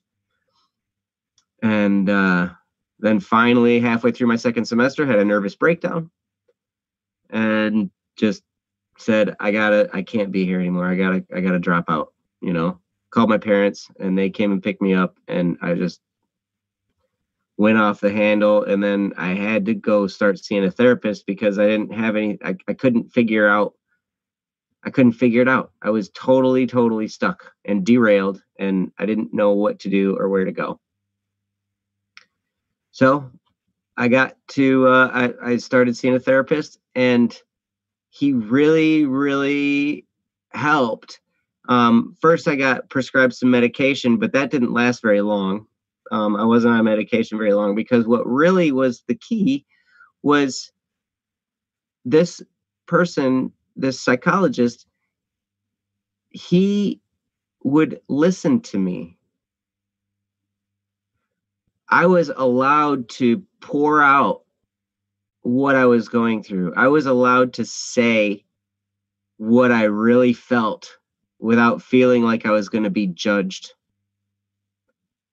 Without feeling like, I was going to get some kind of advice about how I was screwing it up, without getting some kind of, reprimand about how, well, you need to be doing this, you need to be doing that, and how come you're not doing this? And, why did you think that doing that was going to be a good idea? You should have been doing this instead. There was none of that with this guy. He would just listen. And then he would offer some perspective, and he would say, that's not that big a deal. I mean, you're going through that. I know it seems hard, but I know people that go through this and this and this and blah, blah, blah. And the story that stuck with me was I was so concerned about my future and where I was going. And I had been programmed to think, if you're going to have a future, you got to go to the college and you got to go get a degree and you got to go do all these things. And that's the pathway to having any kind of future. And if you don't do that, then you're sunk. And I was like, oh my gosh. And then I was so stressed about this. And I remember talking to the therapist and I'm like, I'm such a failure. I dropped out of school. I just couldn't handle it. I don't know what I did wrong. I mean, I was a straight A student in high school, and then when I got to college, I failed out and I didn't know what to do. And he told me a story about some friends of his. He said, yeah, I've got some friends. They don't have college degrees. I call them parachuters. I'm like, why do you call them parachuters? Do they jump out of airplanes or something? He's like, no, they just move to a new city. They parachute, quote unquote, parachute into a new city. They just go to a new city and they don't have anything. They don't have a plan or anything. They just go to this city and then they find a job and they start working and they get a place, and live their life there for a while. And then they save up some money and they move to another city. They parachute into another city. And they go and they have a little bit of money from their last place they were living, and they go there and they find some place to work and they find some place to live, and they just start living in this other city, and they create a life in the new city. And then they live there, they do that for a while, and then they go to another one. And it just opened my eyes to a new way of thinking that I had never had before.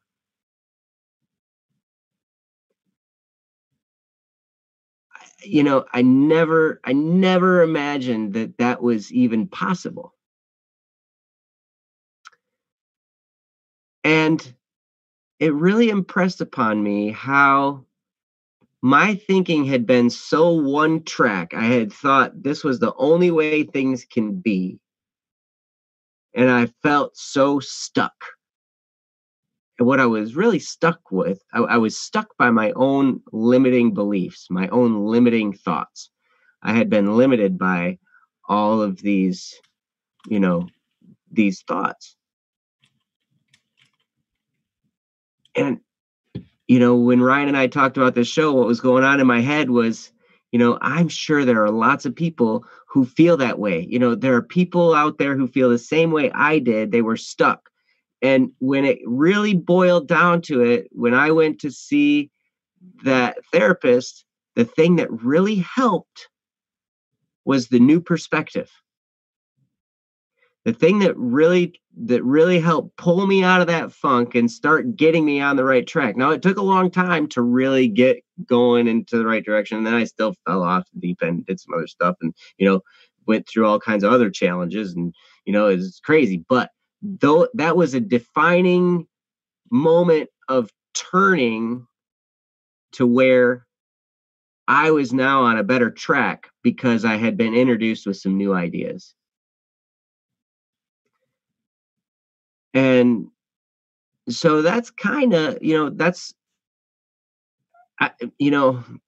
we were talking about doing this show, I was like, that's what I really want to help people. I want to be able to let people know that they're loved and encouraged, and validate them, and help every single one of you understand that you are valuable. No matter the challenge you're going through right now, you are valuable. And I'm talking to you now, Bree, too. You have gone through tremendous struggles. You've shared them on other Don't Worry Wednesdays with us, and we're so thankful that you're here, and we're so thankful that you have the courage to share what you're going through. And I want you to know that you're valuable, and you are worth the time for that person. It's the burdens you have to offer, that, it's worth it. It's worth it to take the time with you because you are so valuable.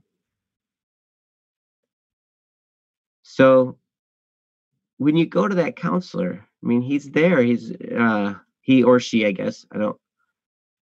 Is it a he or a she? I didn't see in there. I don't think they ever said. That's either way. Um, okay, he's the district counselor at my school, and he's nice, but I don't want to burden him. Yeah, no, I understand. And when I first started seeing my therapist, I didn't want to burden him either, but I was so much in a trapped spot that I had no other choice. And he was nice, like this counselor that you're dealing with, nice, and listened and asked questions and did not judge me. That was key.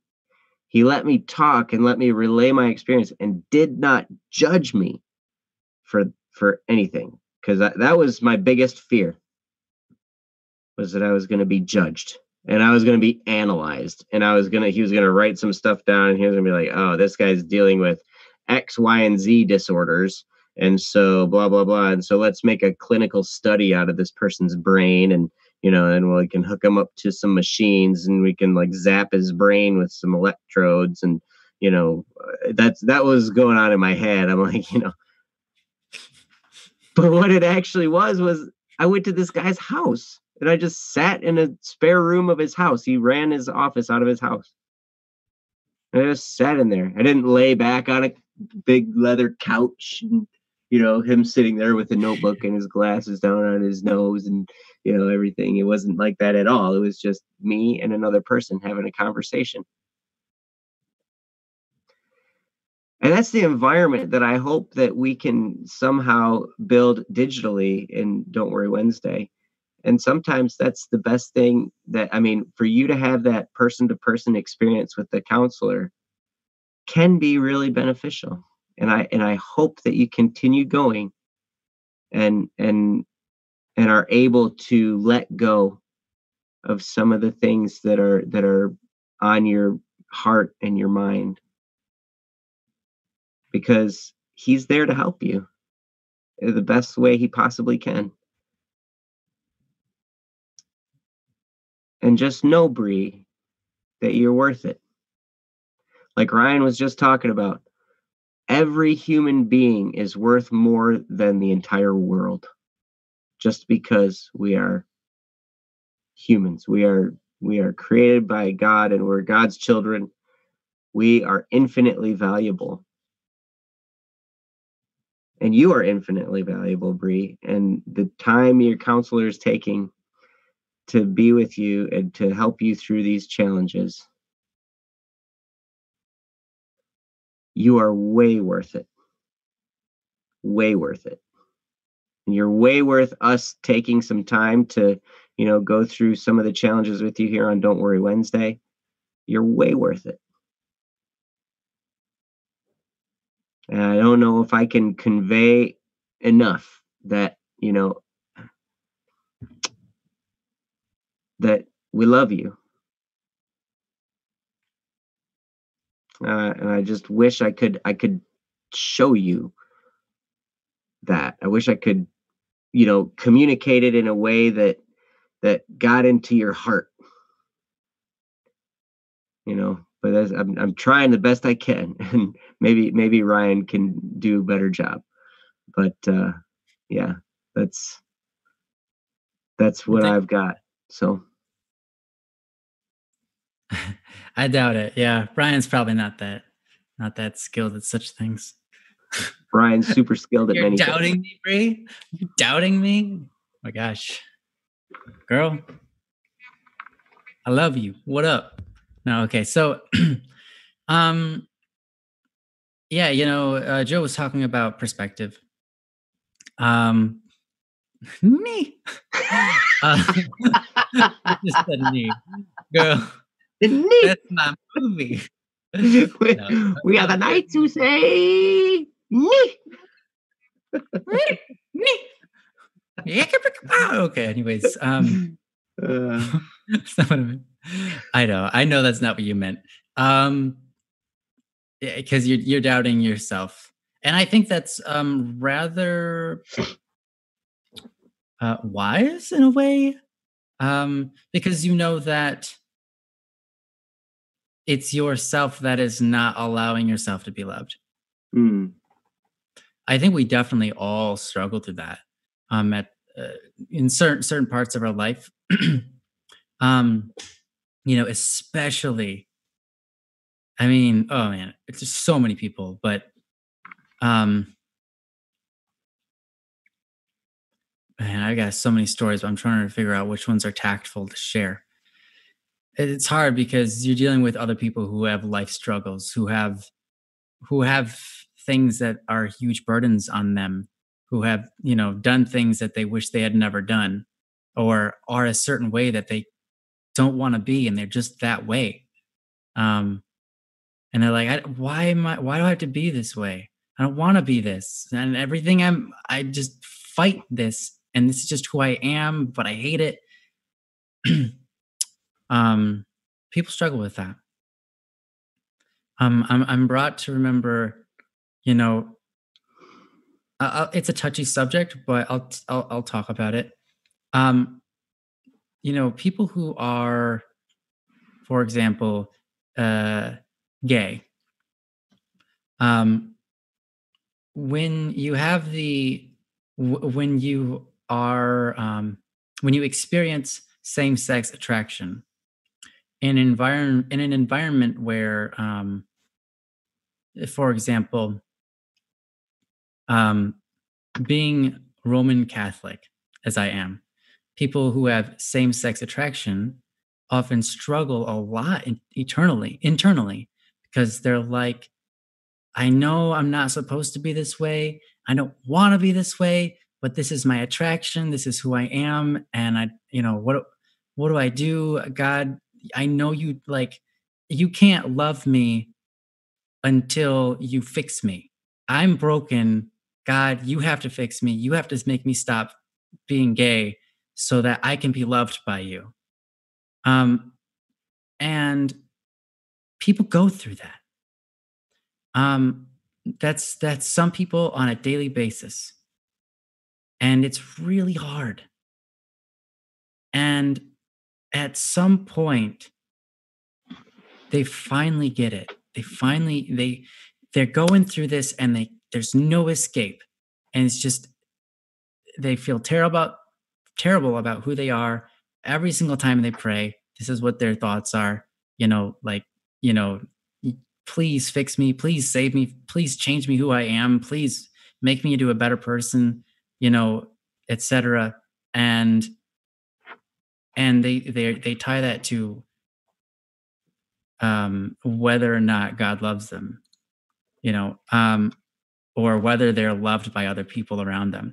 And because of this internal problem that they have, because they hate themselves, because they don't accept who they are, because they don't like who they are, and they want to change it, and they want to get rid of their problems that are internal, which we all have,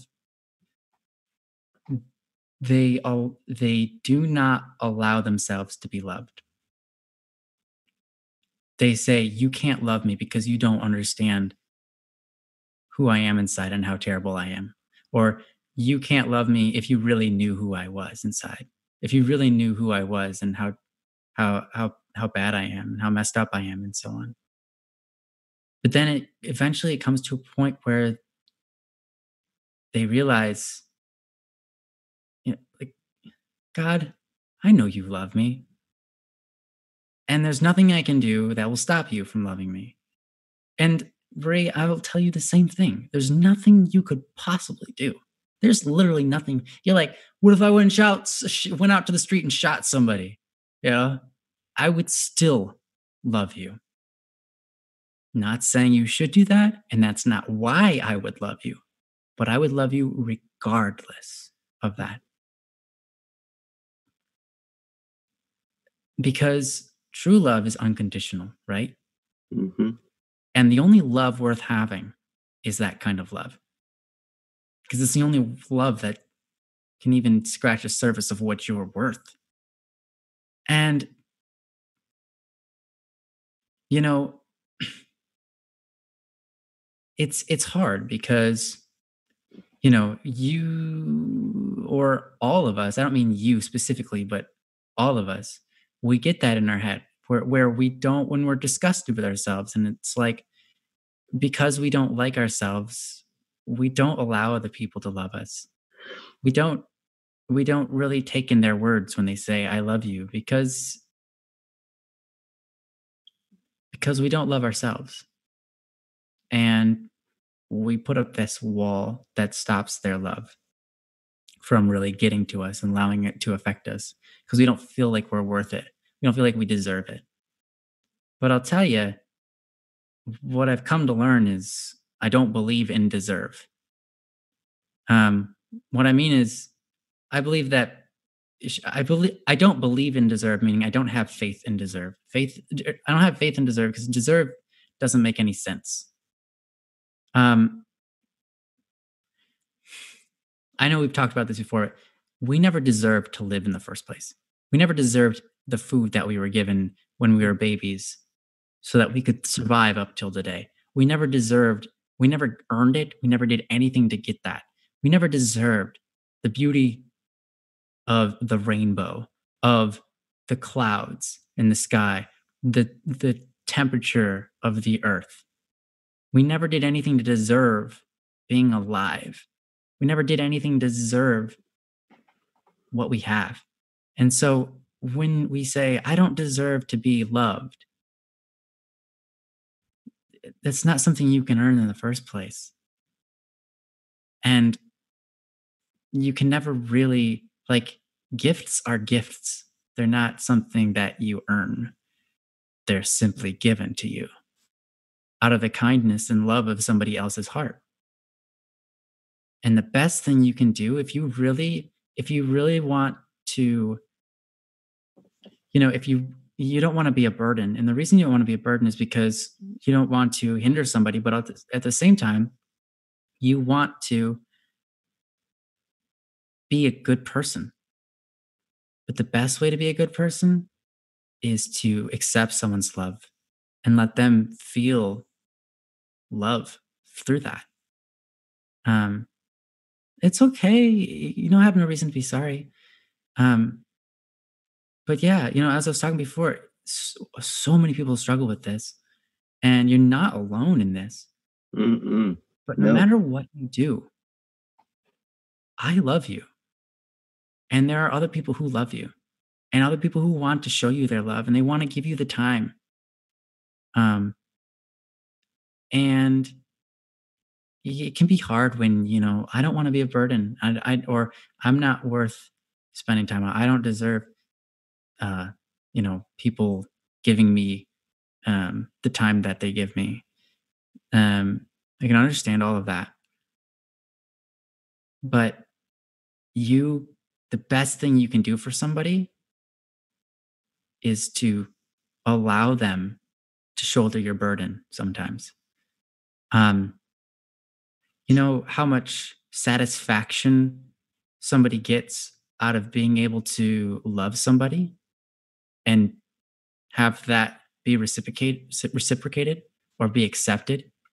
How much satisfaction comes out of someone who, or comes to somebody who tries to help somebody and that person is helped?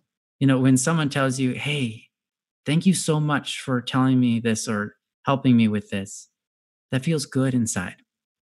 And so your counselor, if he seems, you've said he's a kind person, it seems like he's a trustworthy, it seems like he's the kind of person you should really spend some time with. He seems like a person that's trying to develop a relationship with you and he really wants to help you.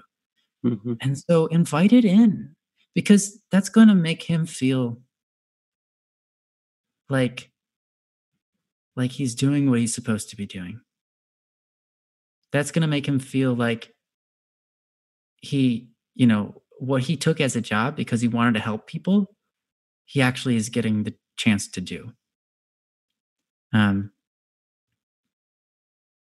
you said it seems like I come here with something every week, and I'm sorry, Bree. Actually, it's wonderful that you do that, because here's something interesting. I was thinking about this just recently. You might come here often, and you might be someone who has, like, many discussions are about whatever you're going through. But remember that you're not the only person who goes through these problems. These are all problems that are something somebody else experiences too. Like, um, what you bring up things, and those things might actually help somebody else, and you don't even know it. They never say anything about it, but because you brought something up, it helps somebody. And you didn't even know it. You didn't even mean to. And so it's totally great. Um, and I encourage you to keep on doing it. You're not a burden. I mean, this show is about helping people. So if it wasn't for you, I mean, this show would have less content, right? I mean, that's I Yeah. mean one factor. Um, but also we want to help people. And we want not that um like helping people is a wonderful thing that we get to do and you get to do. And someday you're going to be the shoulder for other people. Mhm. Other people will be a burden on you, and you'll get to help them, and you'll understand, wow, thanks for coming to me. Thanks for listening to what I had to say when you asked. Thanks for crying on my shoulder. As weird as that sort of concept sounds, like, I remember people coming up to me and like, "You changed my life. Thank you so much." Like, there are no kinder words that have ever been spoken. Like, and it makes me go, "Thank you so much," but they're the ones saying thank you to me, and I'm, like, supposed to say, "Oh, you're welcome." I can't even. I'm just like, "Thank you for saying that." Like, thank you. No, thank you for coming to me, who is not perfect, who has problems himself, who doesn't necessarily have the right advice, Mhm. who doesn't have it all figured out. Thank you for coming to me. Wow, I am honored. I'm so honored and grateful. I'm really thankful to the people who re- who even come to us, who can say that they can even respect us enough to listen to the words that we say. Like, it's an honor, and it's a beautiful thing, and it's glorious. And so don't ever worry about being a burden. I a lot of times don't like sharing my problems with people, but the main reason for that is because I like to try to figure it out in my own head and get through it without other people even noticing. um, but sometimes there are those things where I'm like, all right, I got to talk to somebody about this. I mean, like, I can't figure this out, or it's beyond me. And then I have to talk to people, and um, don't be the kind of, like, a lot of people in life, they don't like asking for help, Mhm. but that's because asking for help is actually more courageous. Because when you ask for help, it shows your humility, and humility is courageous. Mhm. It means that you can do away with some amount of pride to say, you know, I'm asking for help. A lot of people struggle with that. A lot of people struggle with being able to ask for help. Um, but it's courageous. And I encourage it. I mean, we're here to help you. Your counselor is here to help.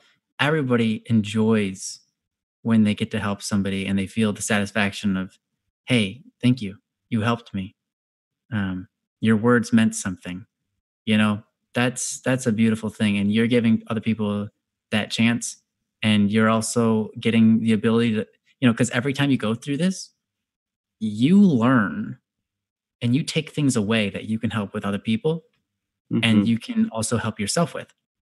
Mhm. So, your counselor might say something that really sticks to you, or maybe he'll say stuff that you totally dismiss at the moment. But then later on in life, someone comes to you and they want help, and you're like, wait a minute, my counselor said something about this once. He said, blah, blah, blah, blah, blah. And they'll be like, oh, okay, that sounds stupid. And then they'll like learn from it and they'll try it maybe. And then they'll come to you and say, thank you for helping me. And you'll be like, well, thanks to the counselor who told me about it. Um, And that's a beautiful thing.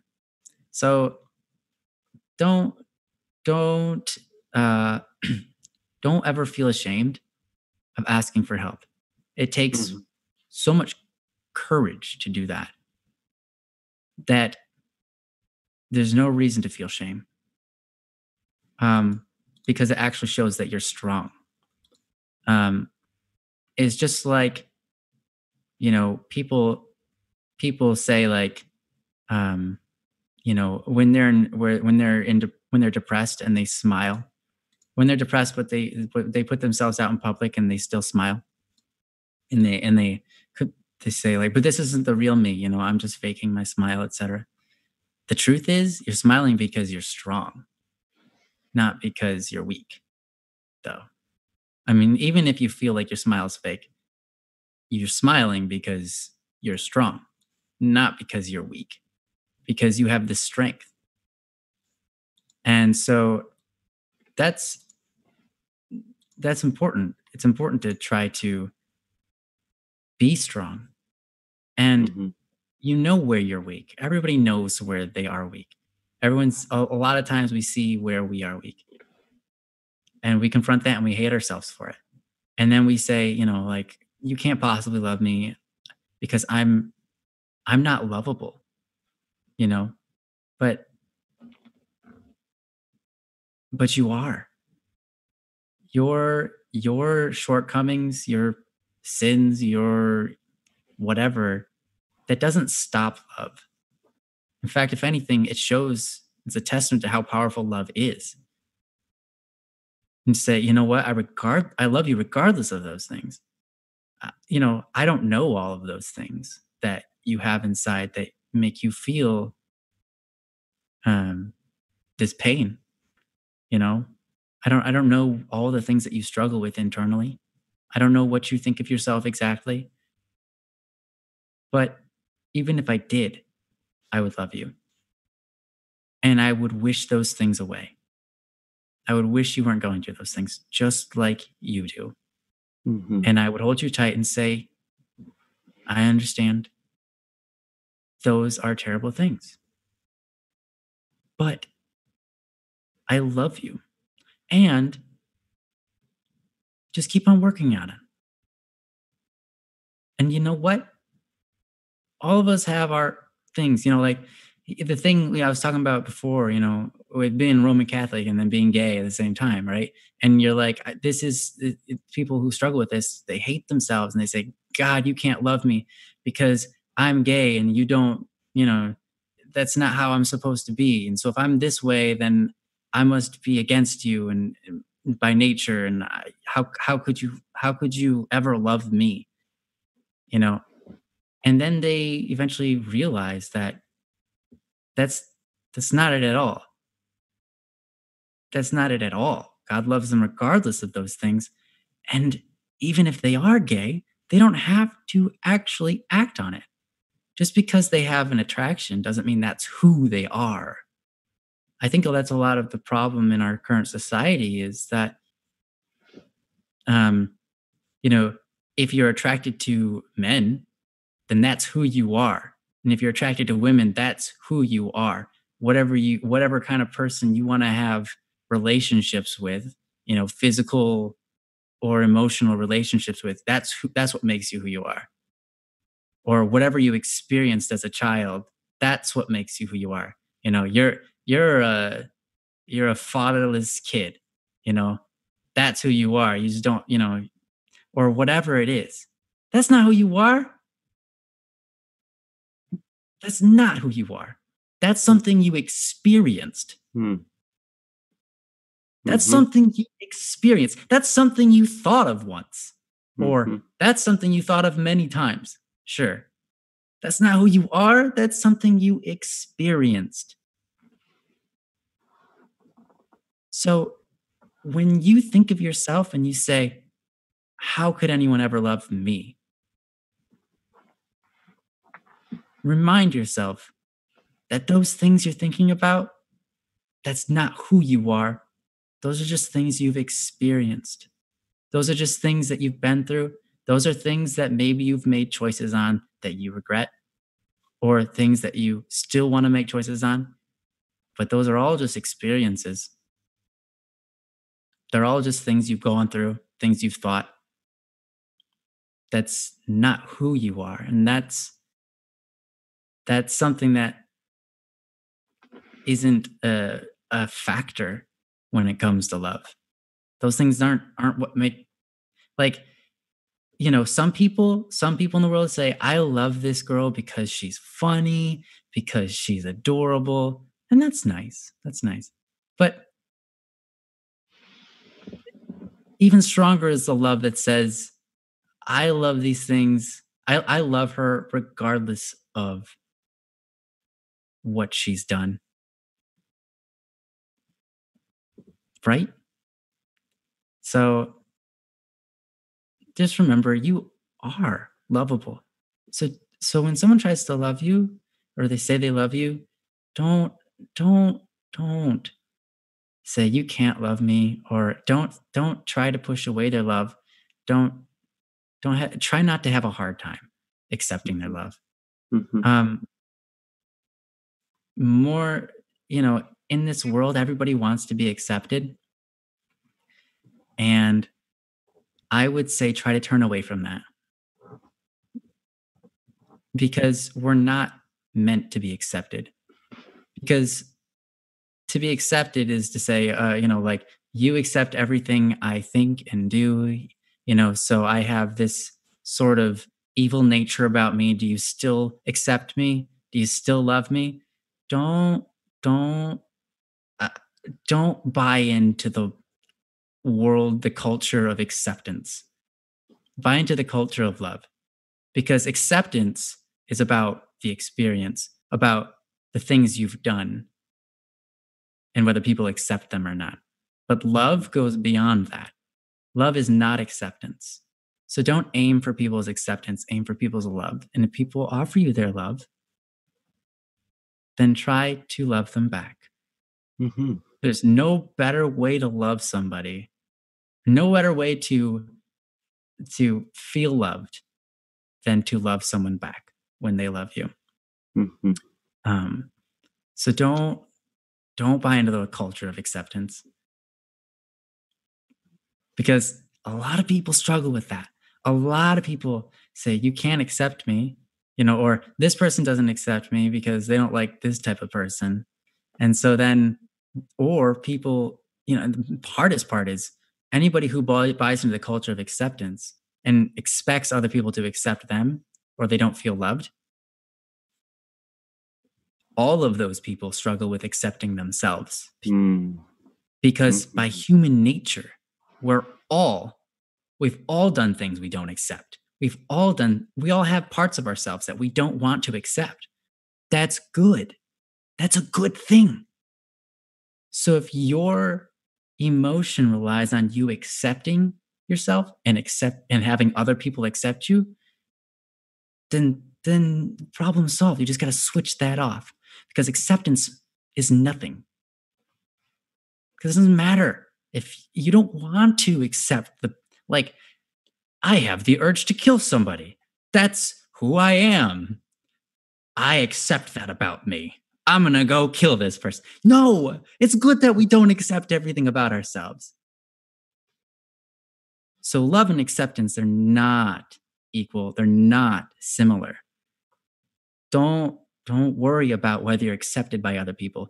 Don't worry about whether you deserve acceptance, or accept yourself, or deserve love.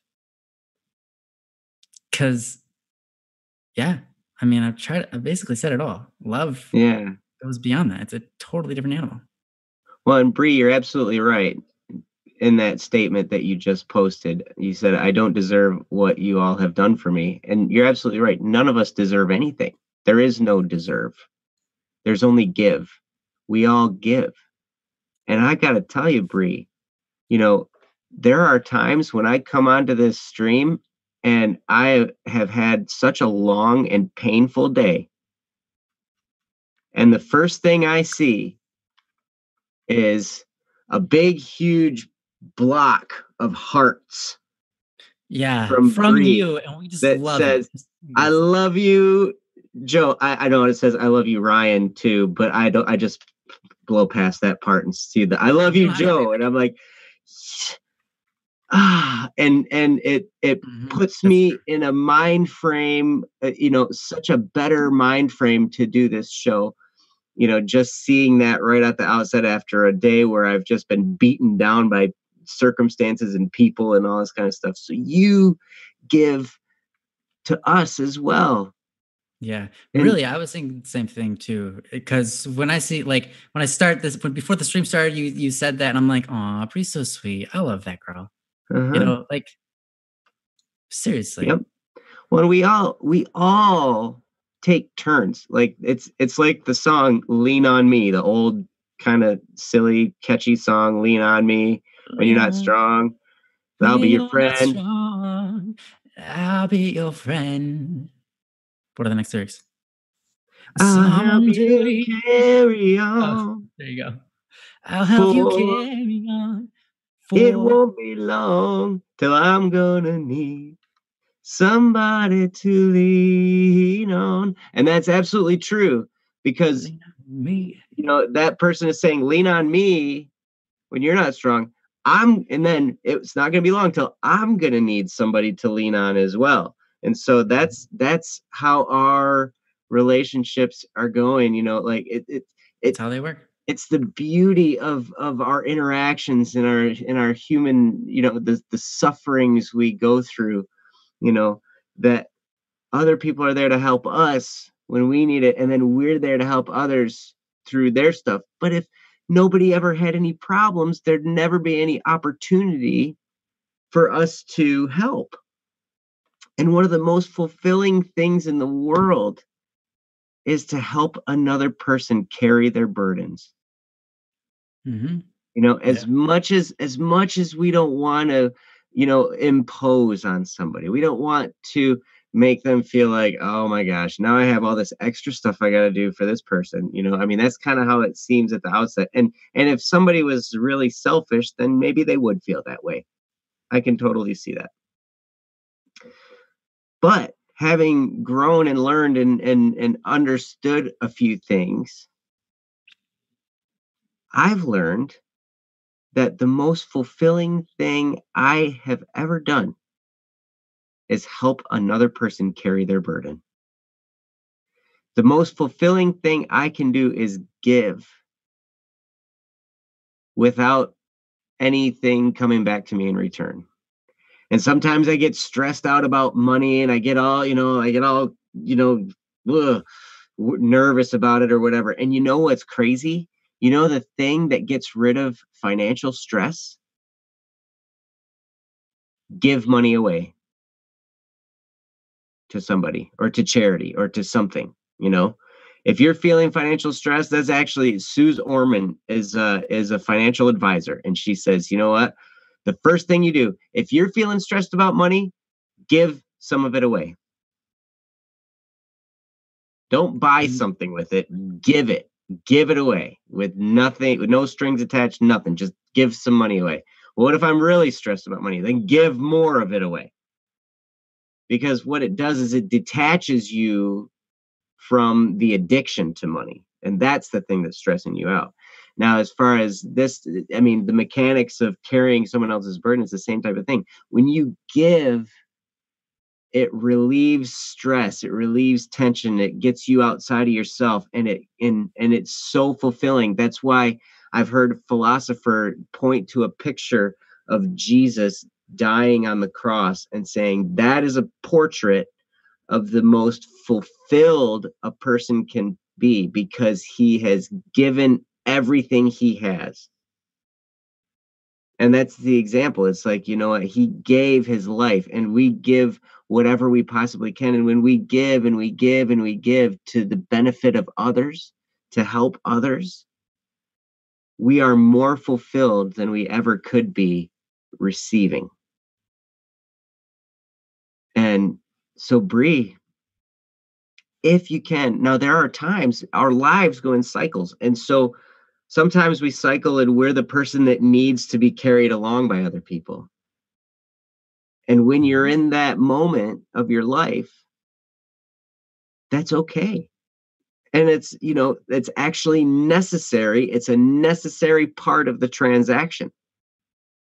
There has to be someone who needs help in order for someone else to offer help. And vice versa. Then it's going to switch, just like the song. It won't be long till I'm going to need somebody to lean on. And you don't even know it. But when I come on the show and like I said, I see your hearts and I see you say, I love you, Joe. It's like that lifts my spirits. You just helped me through a moment where I really needed some fuel and you provided that fuel. Mm-hmm. And so it's all cyclical. Like we all are helping each other. And it's so beautiful. It is beautiful. Really and is. if you can find those times, the more you do those things like send the hearts and the love to people, that's going to help you feel better about your current situation. The more you give, if you come on the streams and and we're going through another person's problems and you just offer a word of encouragement or offer hugs, the digital hugs. I love the digital hugs. Yeah, everybody's hugging each other. I love that. Mm-hmm. You offer that. That's going to help you feel better too. And really, us doing this show, it's kind of selfish for us because we've talked about it after we end the stream. We're like, man, I love doing this show. I love being here. I've got a mountain of work to do tonight, just to be quite honest with you. And it's getting late. And I don't care because I'm here and I love being here. I love, this is the most glorious part of my week. And that's another reason we made it twice a week. Yeah. Yeah, we love doing this. Yeah. Every time, you get done doing one of these, we're like, man, I feel great. I feel like we did something. I feel so fulfilled, because I was able to hopefully help somebody,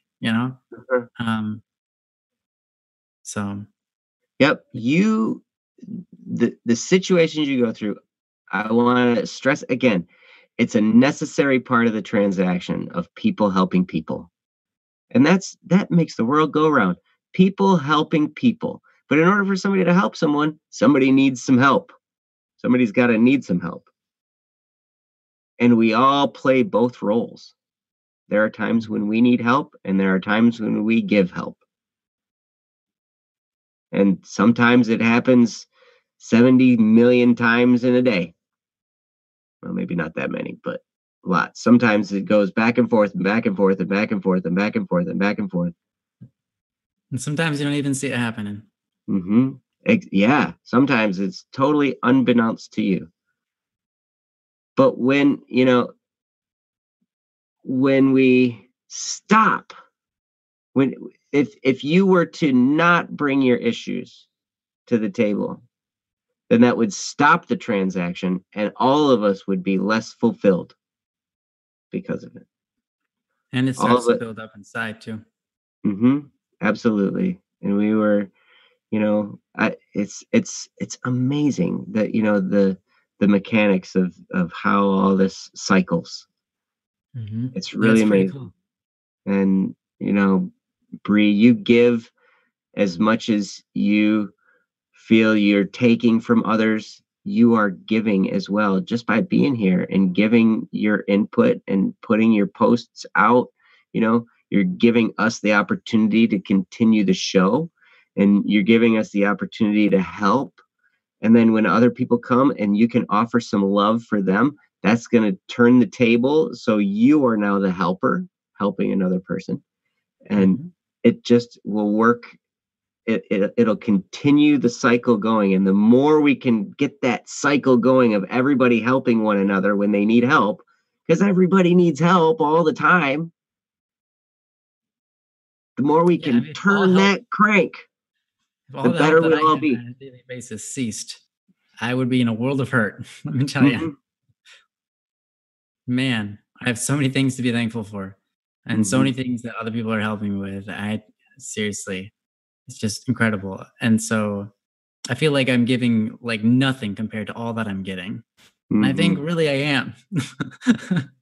But I think that's how all of us are because there's so many other people that are doing stuff and we're only one person that can do one thing. So we can only help like one person at a time, but other people can, like 5 people can help us in 5 times the amount. But Mm-hmm. anyways, yeah. Yeah. So thank you, Bree, again. And I'm sorry that you feel like a burden. I don't want you to feel like a burden because, Mm. you know, one of the most joyous things I get to do is help other people carry their burdens. And I love doing it. And I love it when other people help me carry my burdens because we get to work together and it builds our friendship, you know. It's all part of that beautiful, beautiful cycle of friendship and love and life. We're all in this together. And, If we keep you that know, cycle spinning, in the right direction, then we'll work ourselves up a culture of good. mhm, yep. More So, more good people doing more good things, less terrible things happening that cause other people trauma. yeah. So So if you want to name it a burden, then thanks for bringing your burden mhm, because we wouldn't be able to do what we do without it. that's true. Mhm, Yep. yep. You are amazing, Bree. And I've been watching the chat. We've got so many awesome people in here. I'm I love sure it. everybody would agree. You guys, you guys are so great. And look at all these hearts. I'm just going through. Look at all these hearts we got. Hearts, hearts, hearts everywhere. It's beautiful. Science rocks, you rock. Hmm. Yeah. All right. Well, I think this is going to be the end then. Thank you all for joining us. Thank you all for putting your concerns out that those of you which have. Um, and thanks for being so supportive of us and of everyone else. You guys are really amazing. And we love you guys. And we hope to see you guys next Wednesday when we'll Next be doing all. Wednesday. See you guys and love you. Bye bye. Bye, guys.